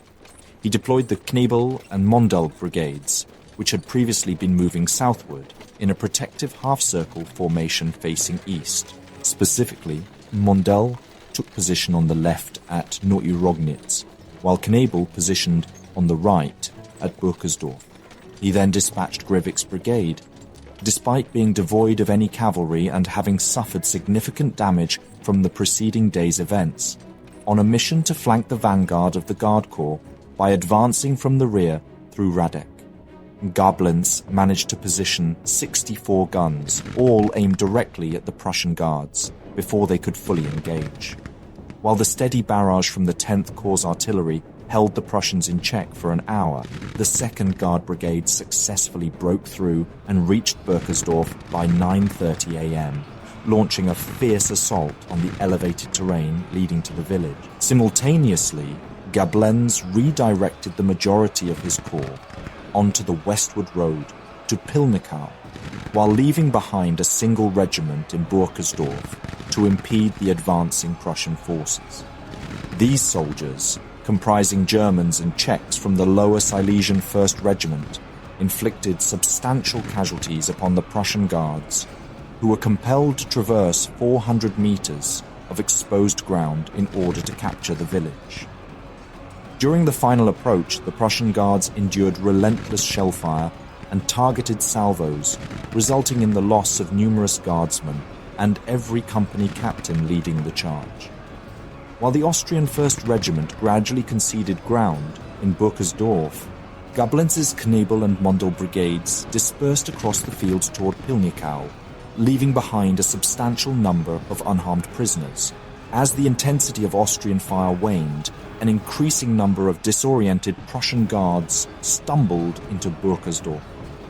Their impulsive rush to encircle Gablenz led them to engage in a frontal bayonet assault, causing casualties reminiscent of Austrian-style warfare. 18 officers and 478 men were left lying on the battlefield. The time was approximately 10 a.m. Subsequently, Knebel's 1st Regiment relinquished control of Burkersdorf and joined Gablenz's forces as they moved towards Pilnikow. Under the cautious leadership of Prince August of Württemberg, an energetic pursuit by the Prussian forces was deemed impractical, as the majority of the Guard Corps was still en route from Eppel. Furthermore, to everyone's surprise, Bonnen would not return to Trautenau until the following day. Satisfied with the belief that Gablenz had been defeated, the 1st Guard Division halted in the fields between Burkersdorf and Soor, where they set up their cook fires. As the afternoon progressed, in order to pass the time, curious guardsmen scavenged through the abandoned spoils left by the panic-stricken Austrians on the Josefstadt road. These included caissons, food wagons, and Gablenz's entire cash reserve of 10,000 silver florins. Gablenz was compelled to forego his planned retreat on a well-established hardened road and instead navigate through the soft fields behind him. Remarkably, he only lost 2 cannons during this hurried maneuver. He successfully led the 3 brigades under his command, Knebel, Mondel, and Wimpfen, to safety. Unfortunately, Colonel Grivicek's brigade was doomed due to Gablenz's swift retreat. Messengers failed to locate Grivicek's brigade, and at noon he found himself alone in the wilderness southeast of Trautenau, completely unaware of the developments in Burkersdorf. Following his original orders, Grivicek continued his march 3 kilometers south to Radek, intending to face northeast and confront any Prussian forces approaching from the Appell road. Erroneously assuming that the artillery barrage pounding Burkersdorf was due to the arrival of Austrian 4th Corps batteries reinforcing Gablenz, the Prussian brigade fell into a trap. With his 5,000 hungry men, he found himself caught in a fog of ignorance and unfavorable circumstances. By chance, Grivicek's brigade stumbled upon 4 Prussian rifle companies dispatched as a vanguard for reconnaissance. Thus began an hour-long engagement where 4 Prussian rifle companies faced off against an entire Austrian brigade, managing to hold them at bay. Due to the absence of intelligence from cavalry scouts, Grivicek remained uncertain about the size of the Prussian force he had encountered. Instead of simply pushing aside the Prussian battalion and continuing his march, Grivicek made the decision to defend Rudersdorf. His aim was to divert the main attack of the Guard Corps toward himself, buying time for Gablenz and the rest of the 10th Corps to move southward towards Josefstadt. However, Grivicek was unaware that Gablenz had deviated from the Josefstadt road, and Gablenz himself was unaware of Grivicek's presence in Rudersdorf. Through the use of horn and drum signals, Grivicek managed to communicate the change in the battlefront to his scattered regiments, repel the Prussian battalion and seek refuge in the fortified farm buildings of the village along with 7 infantry battalions. It was only when the Prussian guards opposite him refused to launch an attack that Gravitsik realized he had been facing a smaller reconnaissance party rather than an entire division. At 1 p.m., the Gravitsik brigade resumed its cautious advance. At this point, the Prussian battalion facing them had received reinforcement from another battalion, prompted by the sounds of fighting at Rudersdorf, while Gravitsik's skirmishers meticulously searched the dense meadows to the south of Rudersdorf. They were suddenly ambushed and overwhelmed by a formidable force of 2,000 Prussians. As the Austrian Jager hastily retreated to Rudersdorf, elements of the 4th Guard Brigade swiftly pursued them, subjecting Gravitsik's line infantry to heavy fire. Despite still holding a numerical advantage of 2-1 over the Prussians in his vicinity, Gravitsik found himself unable to make any progress against their advanced needle rifles. Consequently, he issued orders for his men to withdraw to the safety of Rudersdorf, where the battle persisted in a fierce house-to-house struggle. Reflecting on the situation later, Gravitsik expressed his desperate need to establish communication with Gablenz, but the absence of cavalry and the incapacitation of his adjutants, along with the loss of most of his staff officers at Trautenau the previous day, left him in a dire predicament. Matters soon deteriorated further as 3 additional guard battalions arrived and executed a successful flanking maneuver, causing panic among his Polish 23rd Regiment. His efforts to organize the retreat were cut short when he too was shot and fell from his horse. Left without a leader and encircled by the Prussian Guard Corps, Gravitsik's demoralized brigade surrendered. In the ensuing events, hundreds of men were killed, hundreds surrendered, and hundreds more sought refuge among the rows of crops or escaped into the nearby woods. Only a group of approximately 1,600 Austrian stragglers managed to navigate through the night, driven by their fear of being detained in Prussia's Baltic prison camps. These traumatized survivors eventually rejoined the North Army. However, out of this group, only 600 individuals were deemed fit to participate in the upcoming Battle of Königgrätz, taking place 1 week later. Burkersdorf marked the continuation of the conflict that unfolded at Trautenau, making it essentially a second battle in the series.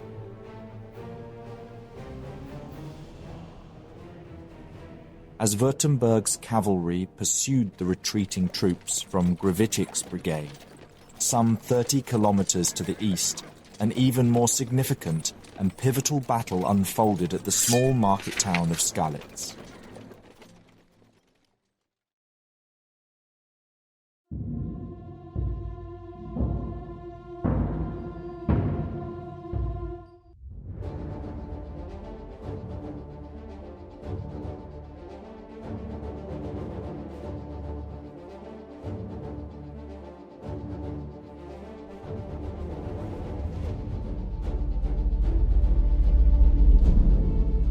On the morning of June 28th, there was a state of organized chaos at Benedek's Austrian headquarters located in Josefstadt. The reports regarding the battles at Weißerkauf and Trautenau had arrived the previous night. Although Gablenz emerged victorious at Trautenau, his losses were nearly 5 times higher than those of Bonin's Prussian corps, which had withdrawn through the Bohemian hills. Ramming's defeat at Weißerkauf had left him in a precarious situation, vulnerable to being outflanked.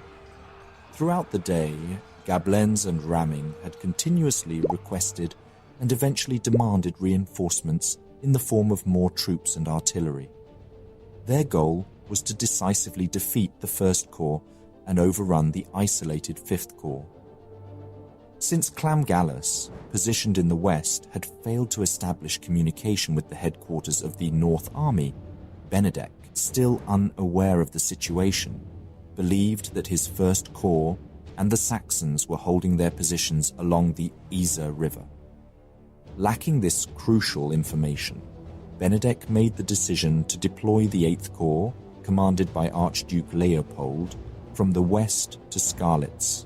Leopold was tasked with replacing Ramming. Ramming's defeat the previous day had significantly undermined his superior's confidence in him.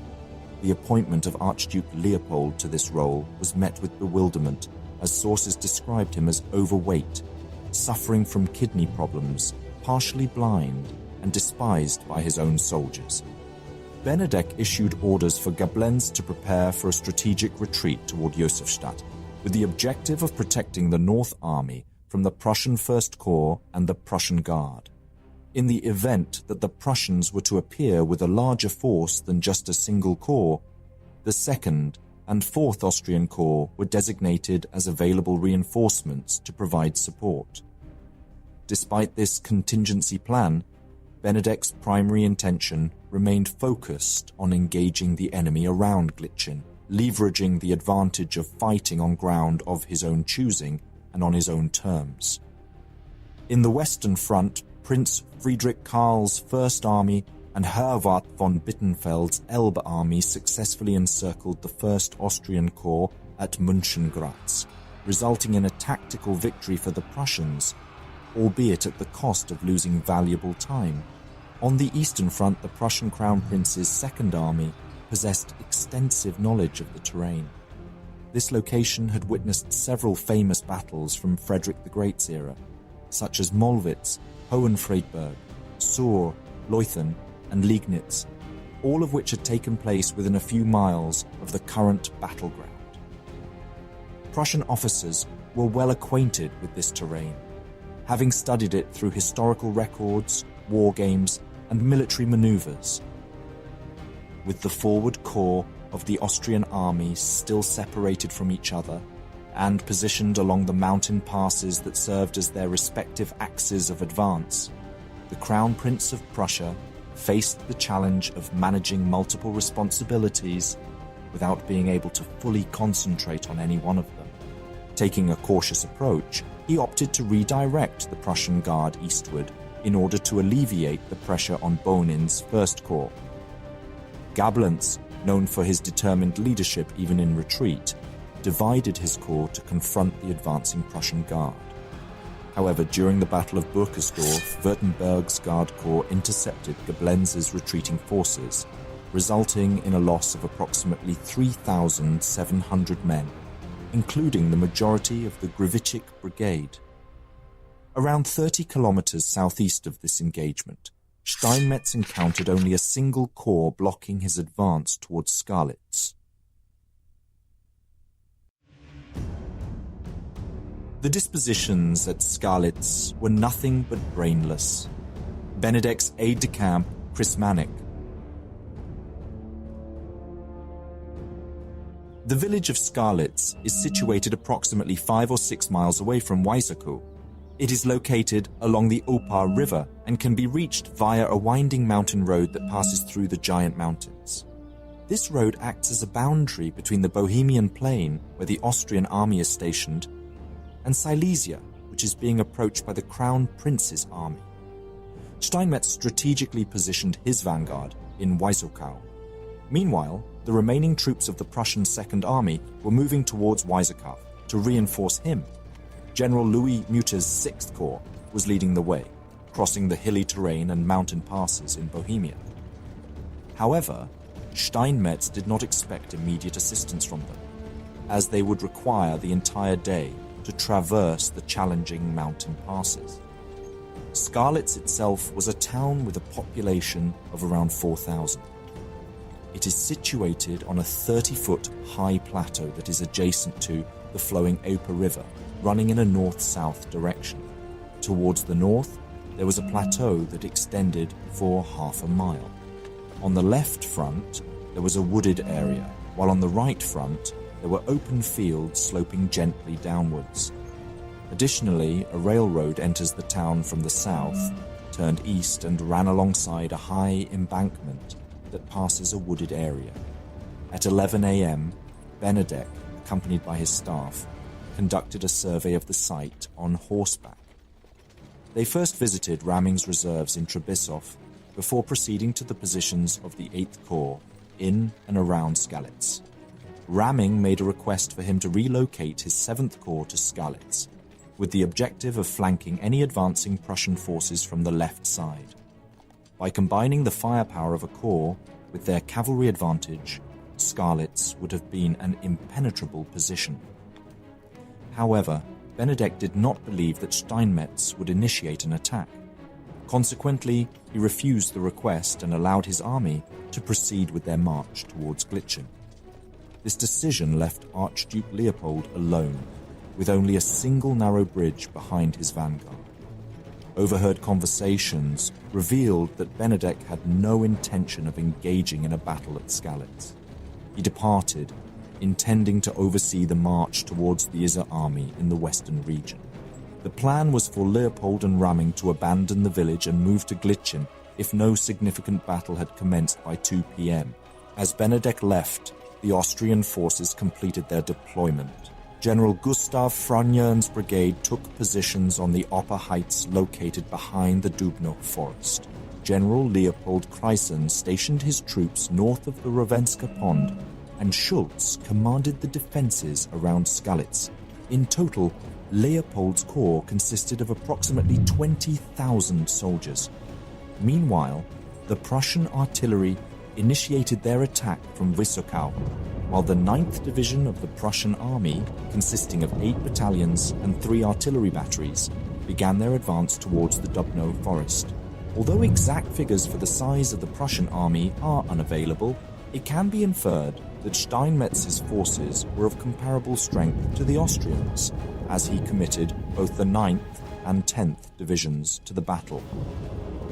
Benedek and Ramming encountered General Tassilo Festetics at the Austrian rear, who had moved up from Schweinsteiger. Despite pleas from Ramming and Festetics to reinforce Skalitz, Benedek refused their requests on 2 occasions and instead directed them to commence their march towards the west. In the background, the sounds of artillery fire and intermittent musket shots could be heard as Benedek returned to Josefstadt. Meanwhile, Steinmetz made preparations for a direct assault on Skalitz with his 10th Division. To ensure no Austrian reinforcements would arrive from the southern direction, he ordered a general advance. Simultaneously, his 9th Division approached the Dubno forest. A battalion of Slovak soldiers stationed within the forest retreated hastily before any significant engagement took place, as the Prussians swiftly pushed forward. Upon emerging from the other side of the forest, the Prussian forces unleashed devastating rapid-fire volleys. The Slovaks suffered significant losses, losing half of their strength before retreating towards Kreisen's brigade. Observing these developments with uncertainty from the upper heights, Fragnen decided to take action. He remained without instructions from Leopold and became concerned that the Prussian 9th Division would soon cross the Dubno forest towards Zlik, thereby turning his left flank and penetrating into 8th Corps' rear. In order to disrupt this attempted envelopment, Fragnen opted to launch an attack with his 2 regiments, leading them down to the Dubno forest to repel the Prussian flanking column. At 12:30 p.m., Fragnen signaled the start with the sound of his bands, ordered his men to advance, and departed from their strong hilltop position.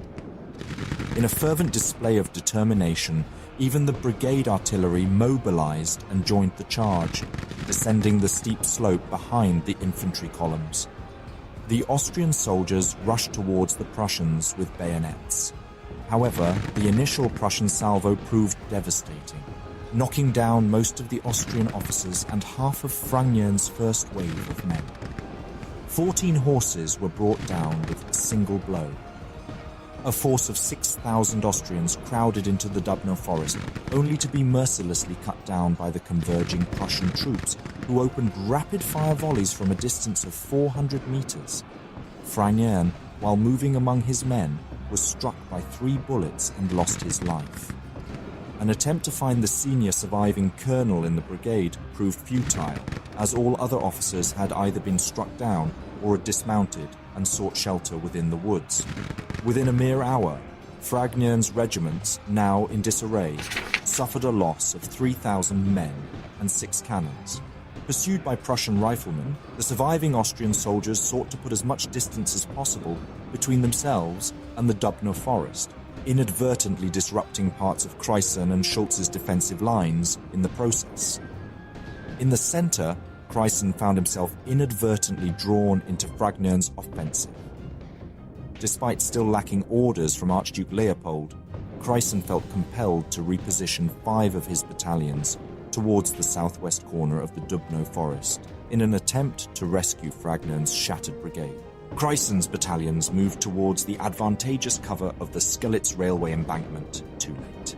A regiment of Prussian grenadiers responding swiftly to protect the left flank of the 9th Division from this unexpected attack reached the railway embankment first. They quickly took cover behind it and unleashed rapid-fire volleys upon Kreisen's half-battalion formations, which arrived running. The initial wave of Kreisen's forces crumbled under the intense fire, while the second wave pressed forward with heavy losses, encountering an entire brigade from the Prussian 10th Division that had rushed down the railway and adjacent road to confront them. The intensity of the fighting escalated, resulting in mounting casualties. Austrian artillery batteries positioned at the entrance to Skalitz engaged in close-range exchanges of shrapnel and canister fire against the embankment.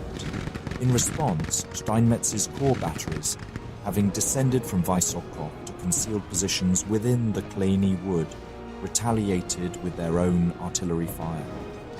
Archduke Leopold, taken aback by these attacks that occurred without his direct orders, dispatched a staff major through the dangerous no-man's land to the railway embankment in an effort to command Kreisen's retreat. However, to his dismay, he discovered that General Kreisen, like Fragnern before him, had been killed, his body riddled with bullets. Amidst the horror unfolding in Skalitz, Schulz's brigade observed the tragic turn of events as Kreisen's regiments were mercilessly decimated in the open clearing below them. In the afternoon, an adjutant arrived at Schulz's position carrying a retreat order that had been dictated by Benedek an hour earlier. However, the soldiers of the Schulz brigade, composed of Czechs and Germans, initially refused to retreat as they were eager to engage in battle after being stationed since 6 a.m.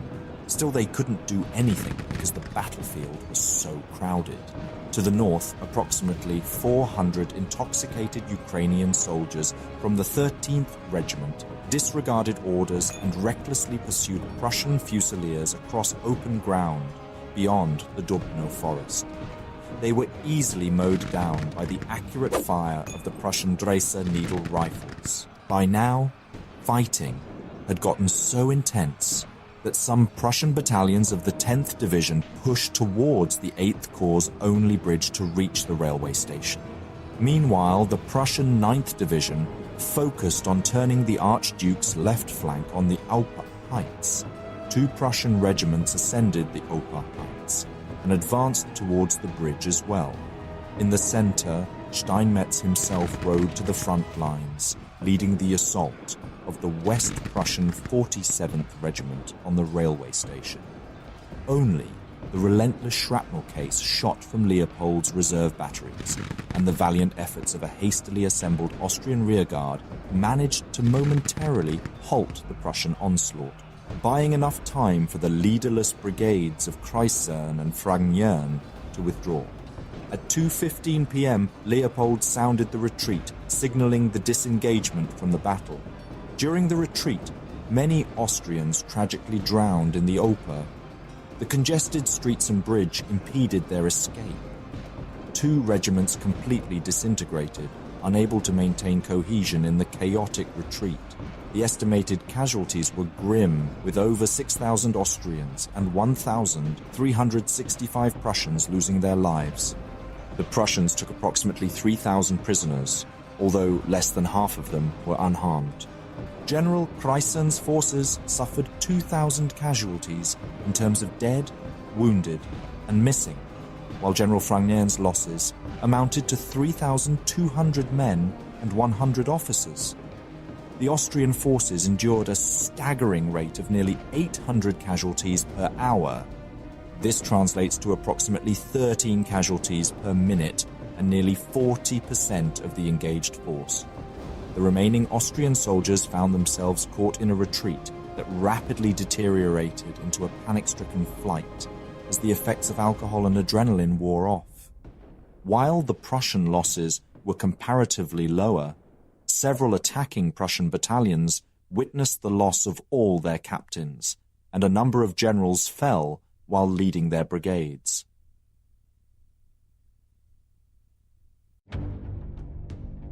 It is not our intention to permit ourselves to be drawn into a serious battle. Message from Archduke Leopold to General Creyssen while his battalion was getting decimated at the railroad. The defeat suffered by the 8th Corps served as a prime example of the early battles that set the stage for the Battle of Königgrätz.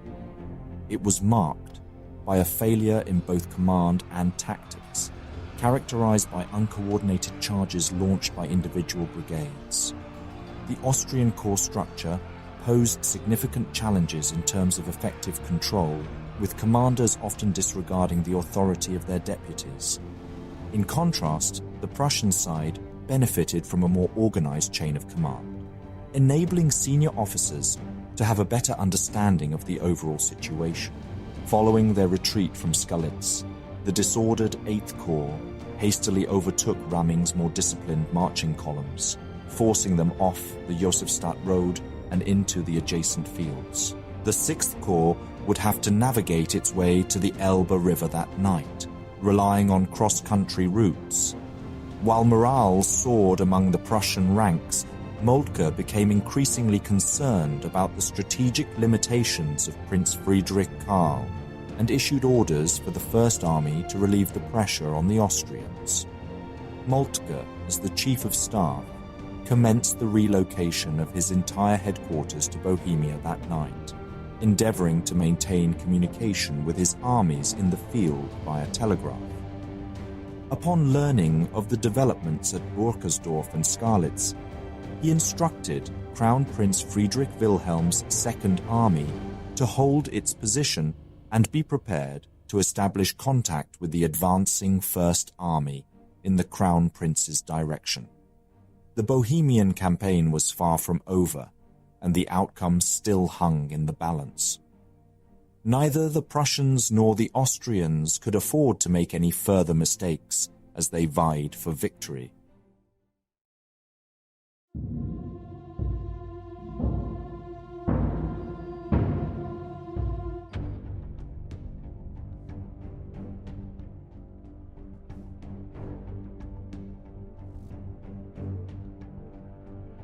On June 29, 1866, the Austrian Empire found itself in a precarious situation as the Prussian army launched an invasion and secured a series of victories.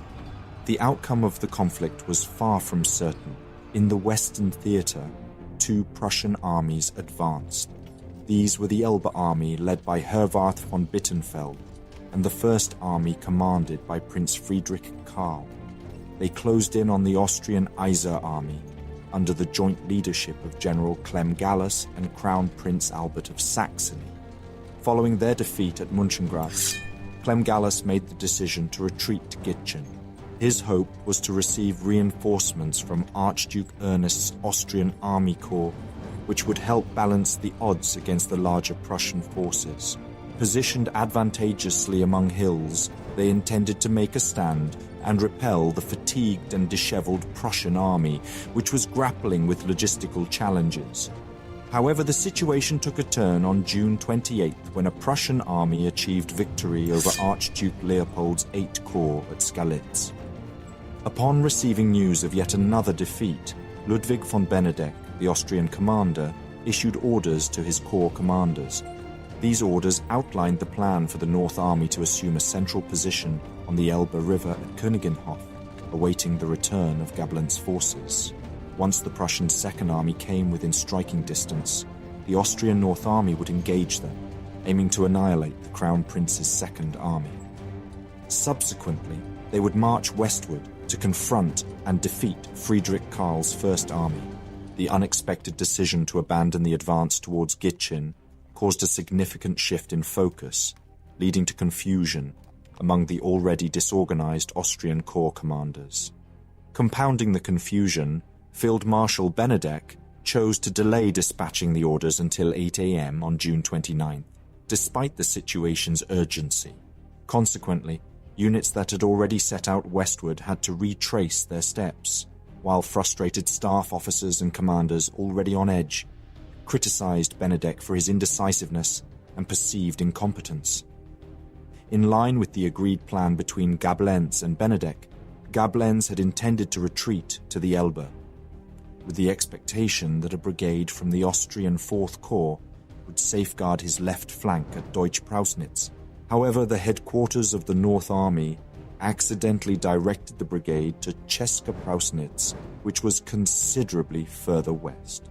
As Gablenz initiated his retreat following the disastrous Battle of Berkersdorf, his appeals for reinforcements at Deutsch-Prausnitz went unanswered, since no troops were stationed there. From the southern front, Count Karl Thun's 2nd Corps arrived near Josefstadt. However, their strenuous march since June 17th, coupled with a lack of food for the past 12 hours and no sleep the previous night, left the soldiers utterly exhausted and on the verge of collapse. Even with reinforcements, Benedek's predicament remained unchanged. The weary troops made their way to Königinhof, but a more pressing issue loomed to their west. The decision to abandon the march on Gitchen was not effectively communicated to the Austrian Aesir army. Unaware of the shift in circumstances, both Albert and Clamgallus found themselves severely outnumbered and devoid of any hope for reinforcements. Meanwhile, the Prussian Elbe and First Armies encountered significant challenges. The strain on their logistics, 3 consecutive days of relentless battles and forced marches had taken a toll on the troops. Hunger and fatigue plagued their ranks. In Berlin, the commander-in-chief of the Prussian forces, Helmut von Moltke, received fragmented information about the battles that had transpired 2 days prior. The telegraph communication lines operated with great difficulty. Prince Friedrich Karl's insubordination led to the entire Prussian entourage, including Bismarck and the King, making the journey from Berlin to Bohemia to oversee the campaign. Communication within Bohemia was similarly problematic, and it was not until the eve of the Battle of Königgrätz that Prince Friedrich Karl's First Army and Crown Prince Friedrich Wilhelm's Second Army managed to establish contact. On June 29th, Prince Friedrich Karl of the First Army received instructions from Moltke, commanding him to advance eastward and exert pressure on Benedek's forces. In compliance with these orders, he dispatched General August Werder, leading the Prussian 3rd Division, to conduct reconnaissance near Gitchen. Meanwhile, Herwarth von Bittenfeld's Elbe army turned its focus southward, following the same path previously taken by the Saxons leading to Jungbunzlau. The vanguard of this Prussian force was led by the 5th Division under the command of Wilhelm von Tumpling. Both Prussian armies were fatigued, hungry, and grappling with a growing number of illnesses. Moreover, they faced a significant numerical disadvantage, with the enemy outnumbering them by almost 3 to 1. Clamgallus's Aesir army remained confident that reinforcements could arrive at any moment. Therefore, they opted to deploy their forces around Gitchen, preparing for an imminent battle.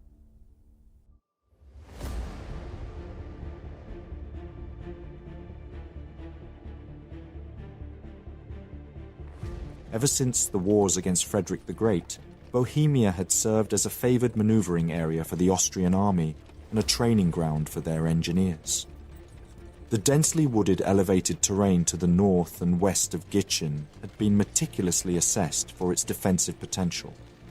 Deploying brigades against exhausted and thirsty Prussian forces was almost a routine for Clam, adhering to their standard operating procedure. The Saxon retreat from Mönchengrätz proved to be a lengthy detour, with the Saxon 2nd Division arriving in the afternoon. Utterly fatigued, the Saxon 1st Division remained stationed in Gitchen-Evers. On the 29th, the 2 Saxon brigades making their way to Gitchen commenced their march at 3 a.m., and proceeded for 7 hours. Upon reaching the outskirts of Gitchen at Podrad, situated 10 kilometers south of Klam's position at Brada Dilek, Prince Albert determined that no battle would take place that day. Instead of positioning his division accordingly, which would have necessitated additional hours of marching and maneuvering under the scorching midday heat, he set up camp over an hour's distance to the south of the designated sector. Unintentionally, this created a perilous gap in the Iser army's front line at Gitchen.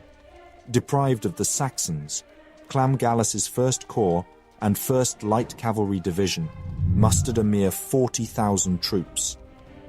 In order to fortify the town against potential Prussian offensives from the west, Clam strategically selected a renowned position, which had long been praised by Austrian staff mappers. This position extended north and west of Gitchen, flanking the Privy Sin, a forested cliff. The heights were occupied by Vinzenz Abel's brigade, while Josef Ringelsheim's brigade held the left wing, guarding the road from Münchengratz at Lochhof. The center of the defensive formation rested on Brada Hill, commanded by General Ferdinand Post-Archer's brigade, with support from Leiningen. On the right wing, General Ludwig Pirey positioned his brigade consisting of 4 battalions in the elevated village of Eisenstattel, which overlooked the road leading in from Turnau. Crucially, the space between Poschaka and Pirey was meant to be held by the Saxon army, thus forming a vulnerable gap between the Austrian center and the right flank. Clam Gallus's second-in-command, Leopold Gondracourt, allocated 56 of his 69 artillery pieces to this critical juncture, along with the deployment of Leopold Edelheim's 1st Light Cavalry Division. This time, it was the Prussian formations that struggled amid the marshy meadows and treacherous terrain. From the northwestern front, the Prussian 5th Division, commanded by Wilhelm von Tumpling, advanced toward the town of Gitchen. Despite being outnumbered and expecting the Austrian 3rd Corps to reinforce the Iser army if he delayed, Tumpling made the decision to launch an attack. He positioned his artillery batteries and initiated a cannonade to soften the Austrian positions. Crown Prince Albert of Saxony and his forces were alerted by the artillery barrage unleashed by Tumpling. Albert dedicated the following hours to maneuvering the Saxon 2nd Division into position to the north. Clam Gallus, contemplating retreat, ultimately opted to engage in battle, relying on the potential reinforcement of Archduke Ernst's 3rd Corps. By 5 p.m., following an intense artillery duel, Tumpling ordered his 9th Brigade to advance towards the Tidlina Creek, targeting Zames and Dilek. Simultaneously, his 10th Brigade moved forward towards the Privy Sin. Both Prussian brigades faced the onslaught of fire from Clam's 12 batteries. The Austrian Lorenz model rifles, renowned for their long-range capabilities, inflicted heavy casualties on the Prussian troops as they traversed the vast open land. Despite being wounded, Tumpling relentlessly pushed the attack forward. In a swift maneuver, a Prussian vanguard cleared Podolsk, subjecting 2 of Poschaka's battalions to rapid firing and forcing them to flee. Poscharcher regrouped his regiments in the village of Brada, situated further up from Podolsy along the Privy. To counter the Prussian rifles' superior rate of fire, Poscharcher instructed his line troops to focus solely on loading rifles and passing them forward to his sharpshooting Jäger. This strategy proved successful, as 3 Prussian companies attempting to storm Brada suffered heavy casualties and were driven back. By 6 p.m., the 3rd Division, led by August von Werder, arrived from the west and immediately joined the ongoing battle. They launched a swift attack against Eberle and Ringelsheim's brigades near Lochhof, recognizing the need for immediate action. Tumpling's left-hand column, consisting of 5 battalions, advanced along the northern slope of the Privy Sin. Seeking to regain the upper hand, Tumpling aimed to flank and attack Poschaka's brigade at Brada with his 10th Brigade, while his 9th Brigade remained halted. However, as Tumpling maneuvered through the rugged terrain, he unexpectedly encountered Abelé's brigade, which swiftly rushed forward in storm columns to repel the flanking assault. A fierce, Hand-to-hand struggle ensued, leading to the retreat of the Prussian 10th Brigade. They regrouped and withdrew westward through the trees. Klam's front held its ground, with Ringolsheim's brigade successfully pushing back the leading Prussian battalion of Werder's 3rd Division on the Münchengratz road. The subsequent Prussian attack was targeted at the center-right position near the hamlet of Sarms, where they encountered the 45th Regiment of Pire's brigade.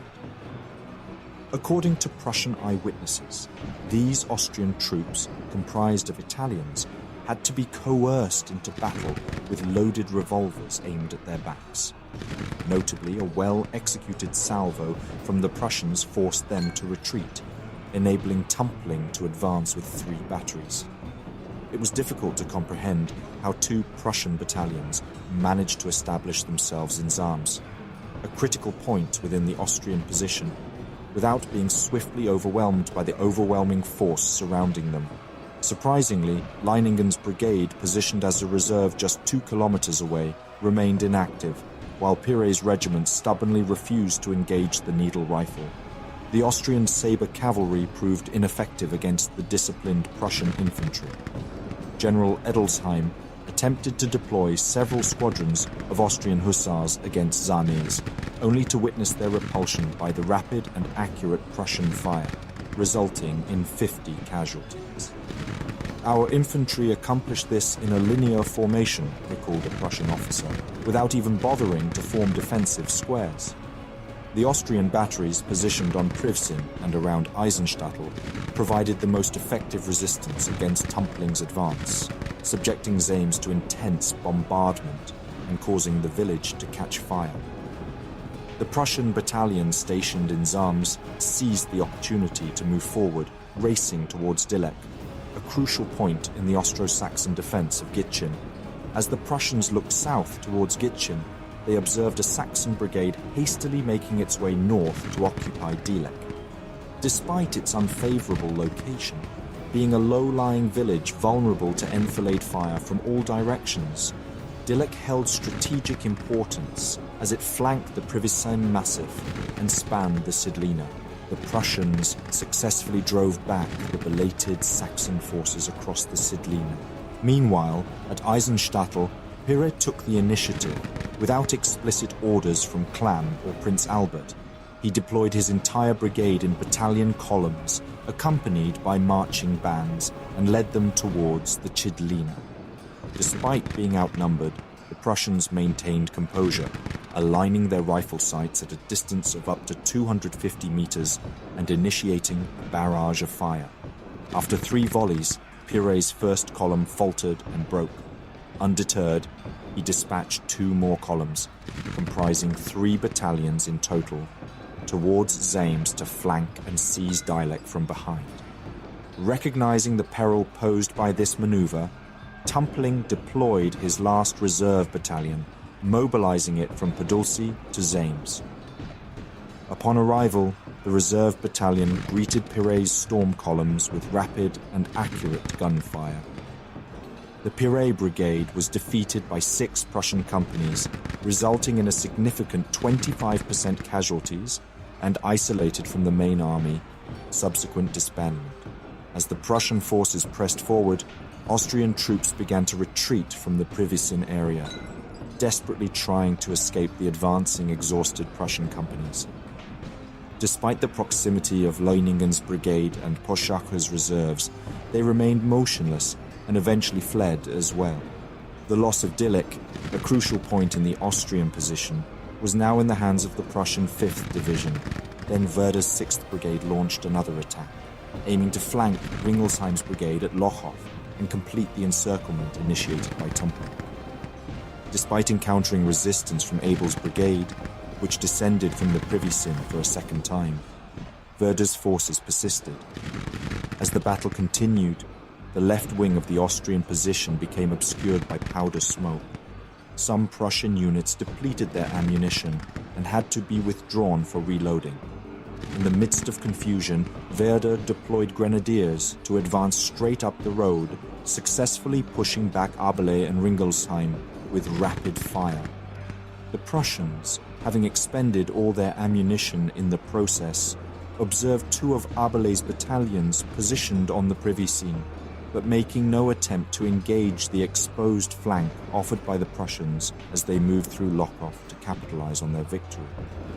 Now there was no obstacle standing between Werder and Gitchen. At approximately 8 p.m., an order from Benedek arrived, delivered by horseback, instructing the Iser army to join him as part of the North Army's change of plans. The message mentioned new positions detailed in the appendix, but to Klam's dismay, the appendix was missing.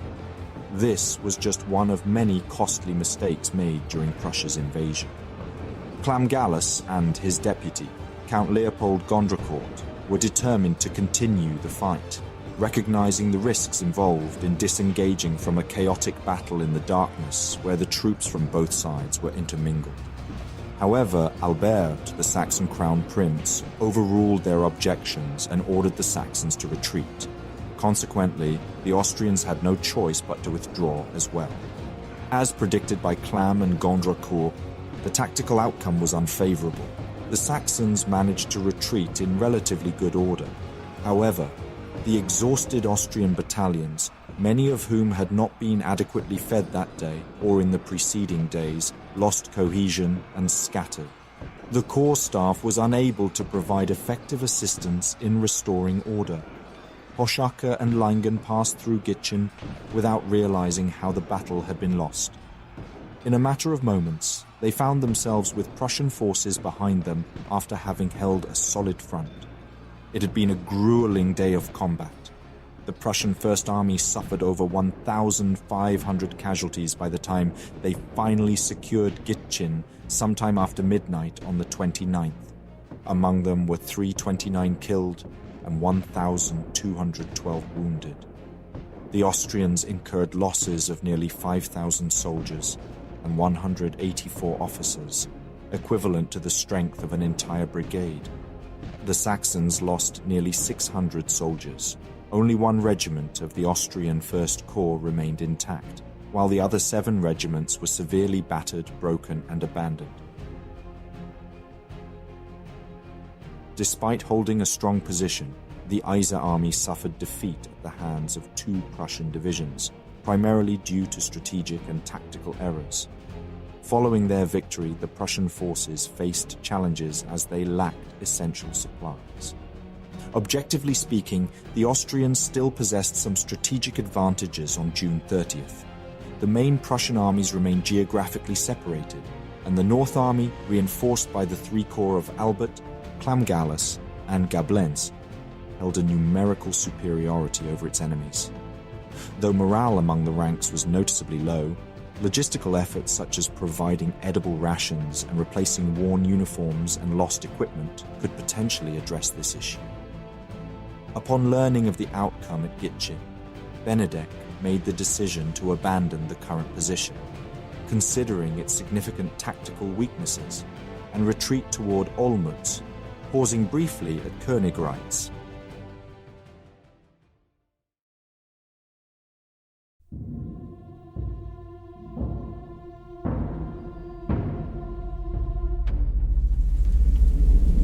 Under a shroud of heavy rain and amidst the rugged terrain, Austrian Commander-in-Chief Ludwig von Benedek meticulously orchestrated his forces on July 3, 1866, as the spectre of battle loomed large.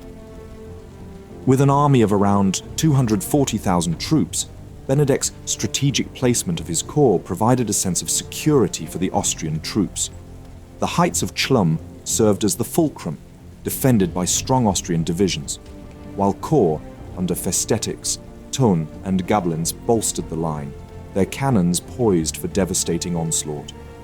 Facing them, the Prussian forces, led by Bittenfeld's Army of the Elbe and Friedrich Karl's First Army, totaling 124,000 soldiers prepared for the imminent clash.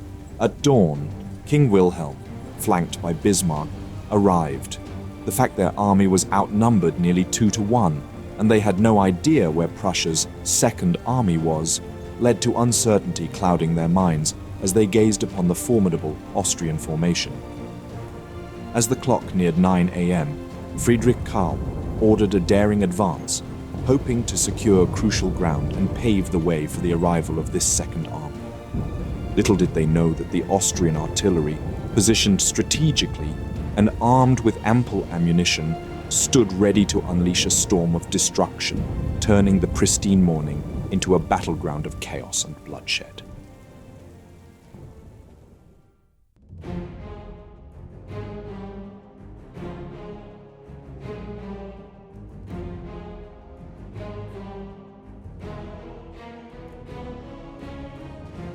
In the turbulent summer of 1866, Europe stood on the precipice of a colossal clash. Within a week, half a dozen battles had raged, armies had moved, and the Bohemian theatre bore witness to two exhausted armies, the advancing Prussians and the retreating Austrians. The Prussian First Army under Prince Friedrich Karl had recently dealt a crippling blow to the Austrian First Corps, led by General Clam Gallas in the bloody engagement at Gitchen. Meanwhile, the Crown Prince's Second Army, against firm opposition, had pressed on to Königinhof. As June drew to a close, the Prussian First Army drew ominously close to the Second Army, while the Austrians seemingly vanished from sight, leaving Prussian cavalry in the dark. With a decisive showdown on the horizon, Prussian Chief of Staff Helmuth von Moltke urged King Wilhelm and army headquarters to join the front lines, arriving at Gitchen on July 1st. Moltke's orders were clear. The Second Army was to remain on the left bank of the Upper Elbe and connect with the advancing First Army near Königinhof, while the Elbe Army, commanded by Herbert von Bittenfeld, was tasked with assaulting the enemy's right flank. On July 2nd, the War Council convened. Uncertainty clouded the atmosphere. No one could pinpoint the exact location of Benedek's forces, and speculation ran rampant.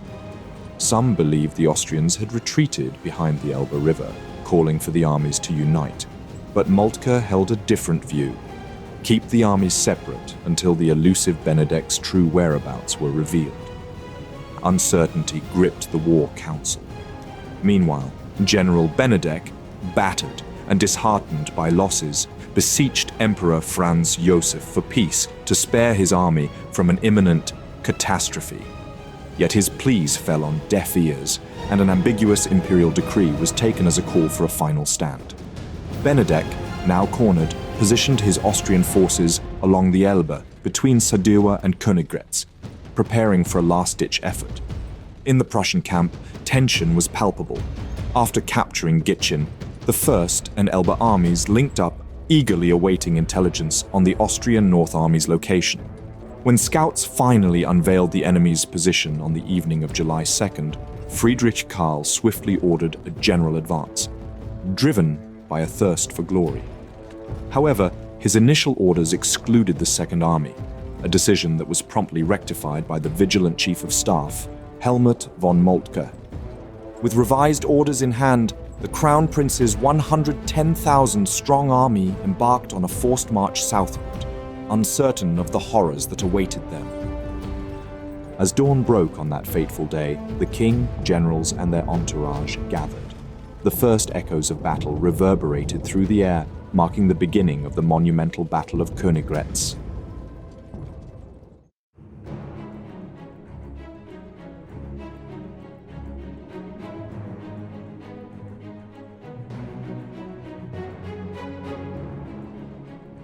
On July 3rd, the large Austrian army deployed as heavy rain fell from low-hanging clouds. Their area of choosing was surrounded by woods and elevations. To its direct north lay the Sweepeld, a forest over a mile long and a half-mile deep with few trails, where underbrush sufficiently tangled to disrupt even experienced bushfighters. The army's pivot point was on the heights of Chlum. On the right, two corps, Tassilo Festetics' 4th and Karl von Thun's 2nd, with a total of 55,000 men and 176 guns, faced northward. Their task was to repel the Prussian Second Army if it were to arrive. At the Chlum Heights, Benedek posted Archduke Ernest's 3rd Corps, facing west toward the Bistritz. South of it was Gablen's 10th Corps, making a total of 44,000 men backed by 134 guns.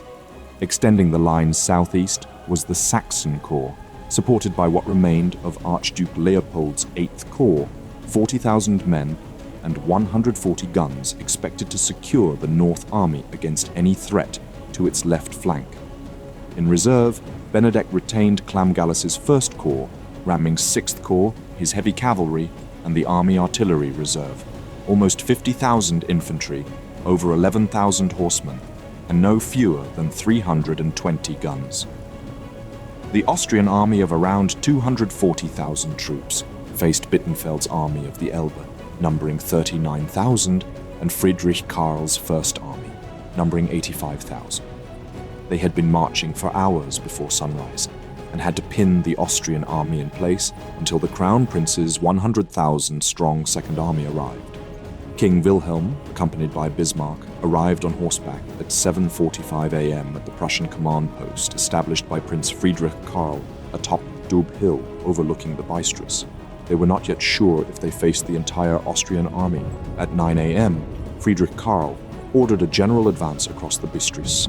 The Prussian Pomeranian Second Corps, comprising the 3rd and 4th Divisions, forded the stream with relative ease and drove the Austrian Jägers from the 10th Corps back to Langenhof Hill. Austrian shells crashed among the advancing Prussians with devastating results. The Austrian artillery caused the majority of the damage, positioned strategically with ample ammunition. The Prussian attempts to advance were quickly thwarted, as the Austrian Jäger, deployed as skirmishers, targeted exposed Prussian infantry with deadly precision from beyond the effective range of their needle guns. The casualties among officers and sergeants were particularly high, leading to a lack of leadership and a growing number of disorganized soldiers retreating in groups. By noon, entire battalions seemed to be straggling backwards due to the combined effect of artillery fire and skilled Austrian marksmen. Meanwhile, to the north, a dire situation was unfolding for the Austrians. The events began at approximately 8 a.m. when the Prussian 7th Division ventured into the Sweepwald. Its commander, von Franzecki, recognized the urgency of relieving pressure on the frontal assault. Despite the daunting terrain, the 7th Division pressed forward. Taking matters into his own hands, he led his division into the forest, fully aware of the risks, including the vulnerable left flank that drew the attention of 2 vigilant Austrian generals. Heinrich Horn's 8th Division provided crucial support. Together, they swiftly cleared Benetech, forging ahead into the dense Sweepwald. Franzecki recognized the forest's strategic significance, vital for communication lines once the Second Army arrived. In a surprising move, the Prussians swiftly ousted an Austrian brigade from the forest depths, catching the attention of 2 entire Austrian corps. Upon witnessing his brigade being pushed out, Festetics, quick on his feet, demanded a counterattack. The retreating soldiers had to pivot and traverse open ground towards the Prussian vanguard. The Prussians, armed with the deadly Dries needle rifle, unleashed rapid volleys of fire upon the advancing Austrians. Half of Festetics' men never reached the safety of the woods, falling to the relentless Prussian onslaught. Within a mere 30 minutes, all 7 battalions were so scattered that the once formidable brigade was rendered ineffective. In response, Festetics dispatched 2 more brigades into the Sweepwald, launching a determined counterattack in battalion columns. This assault was skillfully coordinated by Festetics' second-in-command, Anton von Molinari. Meanwhile, to the south, the Saxons relentlessly rained down fire upon Bittenfeld's 3 advancing divisions. Bittenfeld, recognizing the peril, ordered Brigadier General von Schürler and his 7 battalions of the advance guard to fall back to the river around 10 o'clock, adopting a defensive posture. Up to this point, the Austrian Lawrence rifle, with its superior range, held the upper hand, leaving the outnumbered Prussians unable to advance against the relentless artillery barrage or effectively engage the Austrian infantry. Simultaneously, the Sweepwald transformed into a chaotic, smoke-filled battleground where organized formations on both sides dwindled into mere clusters of survivors, led by whoever could set an example and convey orders coherently. Festetics, wounded and out of commission, saw Molinari taking charge and convinced Count Karl Thun of the Second Corps to lend support with 2 additional brigades.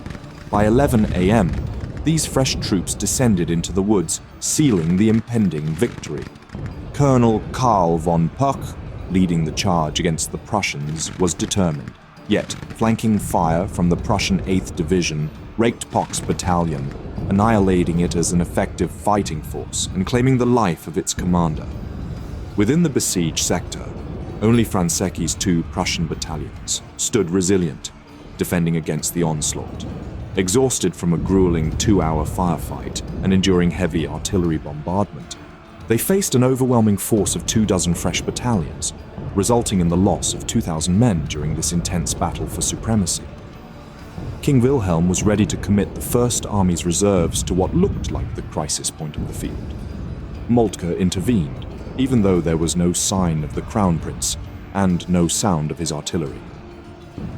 Until relief arrived from the north, the 2 divisions still at the First Army's disposal must be kept in hand against a general Austrian counterattack.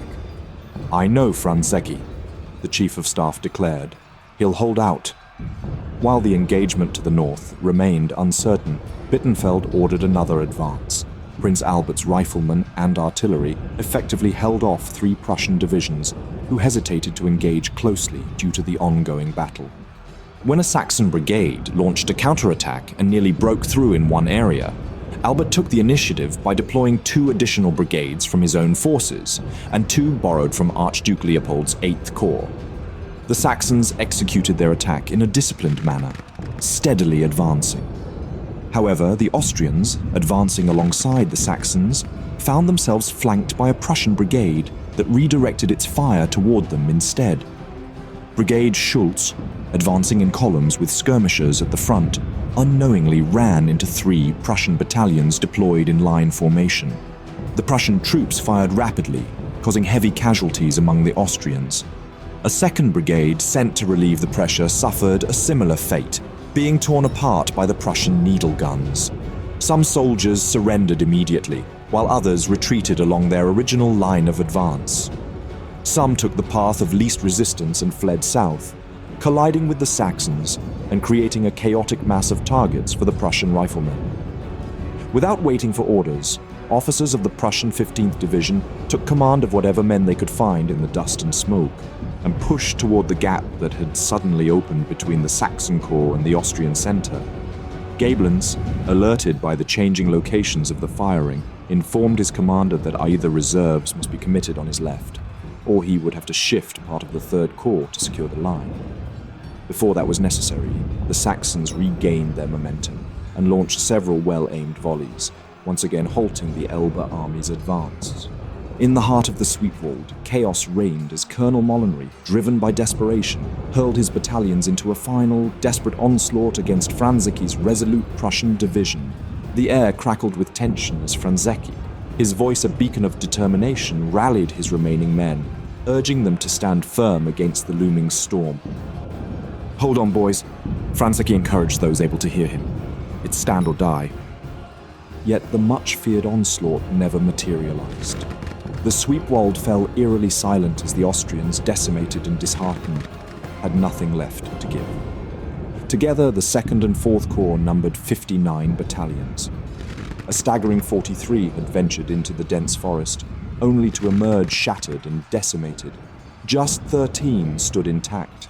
8 additional battalions, although rallied and reorganized, wavered on the precipice of battle, their willingness to fight uncertain. The remaining 21 units faced a grim fate, ensnared in the unforgiving tangle of the woods or crushed beneath the relentless fire of Franzecchi's needle guns. Benedek, acutely aware of the vulnerability of his right flank, made strategic decisions. He ordered Molinary and Thun to return to their original positions, attempting to salvage what remained of his shattered forces. However, discord reigned within his ranks as generals clashed over the course of action. Around noon, Friedrich Karl had brought up his reserve, the 2 divisions of the 3rd Brandenburg Corps. As the Prussian forces came within range of Austrian batteries, they suffered significant casualties without achieving immediate tactical gains. Then, Gablens' 10th Corps advanced towards the front lines. Despite Prussia's initial success, the Austrians had more tenacity than they were able to deal with. Then, at 1 p.m., Bismarck observed the battlefield with his telescope. He noticed what he initially mistook for a line of trees on Horonau's heights moving forward. Informing Moltke, they both concluded that the battle was won and Vienna was within their grasp. Almost unnoticed by both sides, the Crown Prince's Second Army had successfully captured the strategically important high ground of Hohenlohe. As they approached the Austrian rear, the Crown Prince ordered his subordinates to form a gun line, open fire on the high ground around Hohenlohe, and make enough noise to let the king know that help is on its way. By 12:30 p.m., 90 guns were bombarding the Austrian guns. Enjoying a much longer range, the Austrian guns turned around and began bombarding the Prussian positions. As they bombarded the Austrians, General Louis Mutius led his 6th Prussian Corps around the left flank of the 1st Guards. The Second Army crossed the Tretinka River from the north in a pincer movement towards the Maslowed Plateau. Most battered Austrian battalions dispersed after a few shots, having spent the entire morning fighting in the sweepboard. The battalion in Klum village was destroyed before it knew what was happening. 400 of its men surrendered, almost without a fight to Prussians, who seemed to appear from nowhere. 2 more battalions attempted a counterattack and had 600 shot down in a few minutes.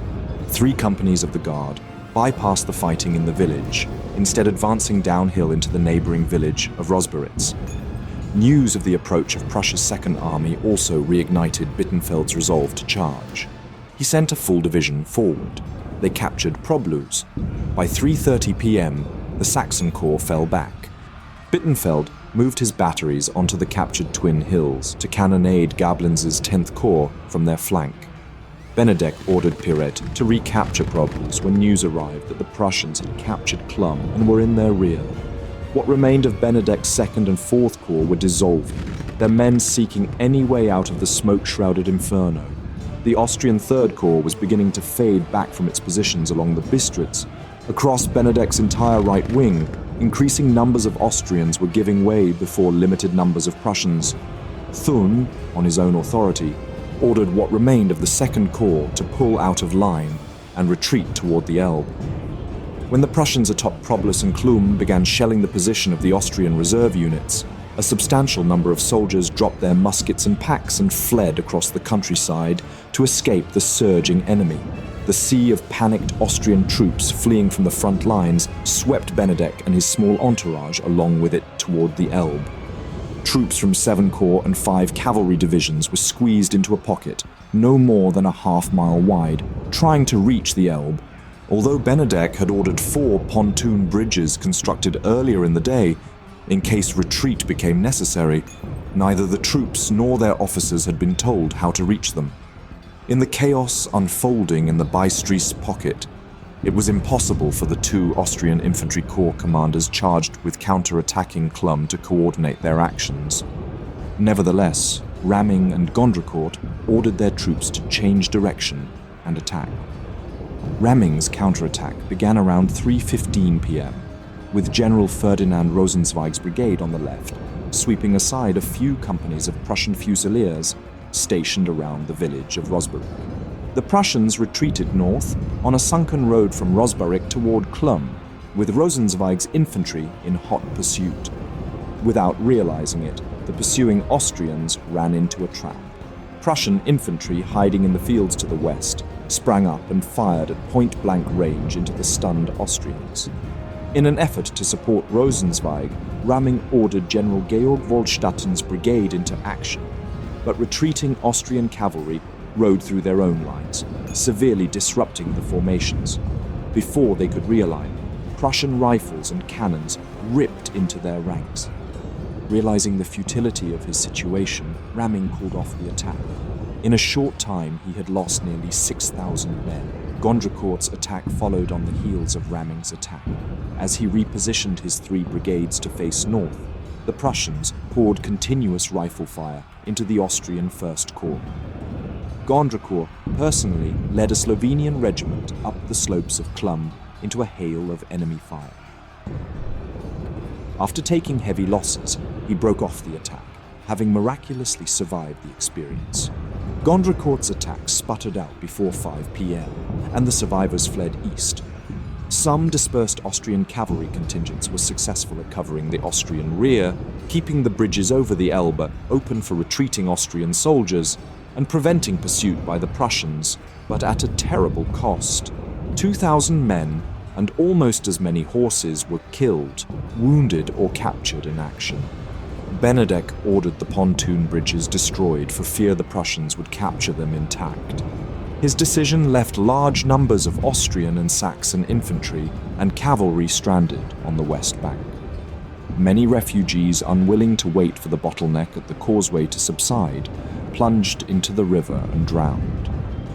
The battle ended with heavy casualties for the Austrians. The Austrians and allies had more than 44,000 men killed, wounded, or missing, with 22,170 captured. That is 8,000 per hour, or 133, more than half an infantry company each minute. The Prussians lost roughly 9,000 troops, 7,000 wounded, 2,000 killed, and a surprisingly low number of 278 missing. That night, Benedek telegraphed Franz Joseph, "The catastrophe I warned you of 2 days ago happened today." Refusing to accept responsibility for the disaster, Benedek blamed foul weather and disloyal subordinates for the debacle.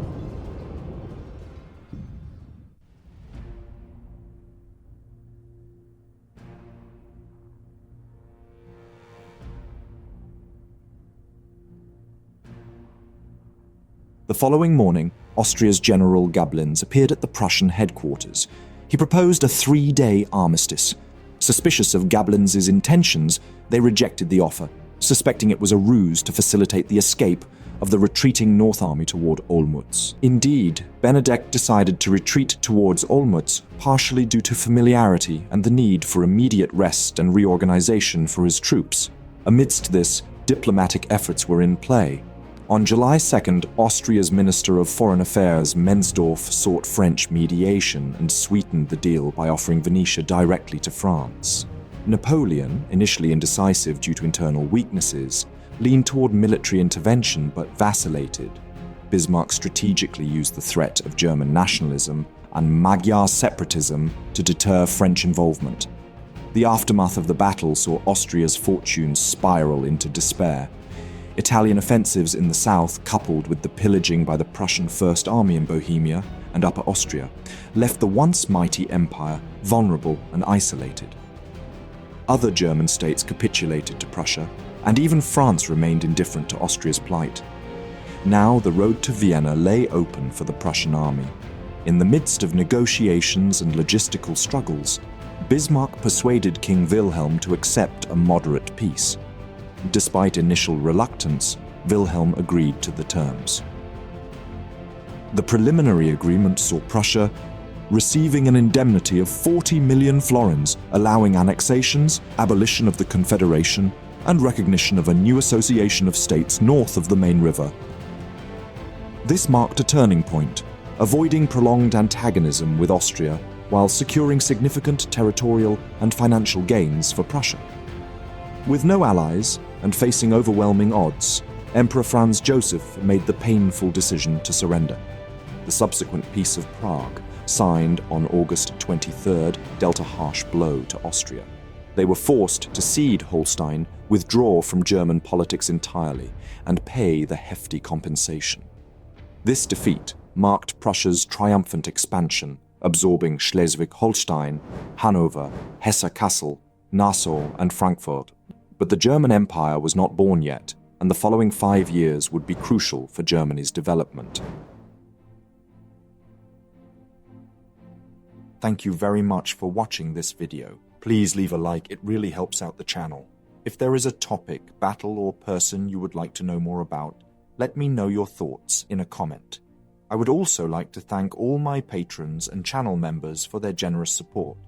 If you enjoy House of History and you want to support my work, consider joining me on Patreon. For just $1 per month, you will already gain early access to all my videos without any in-video advertisements. Don't forget to subscribe. See you next time.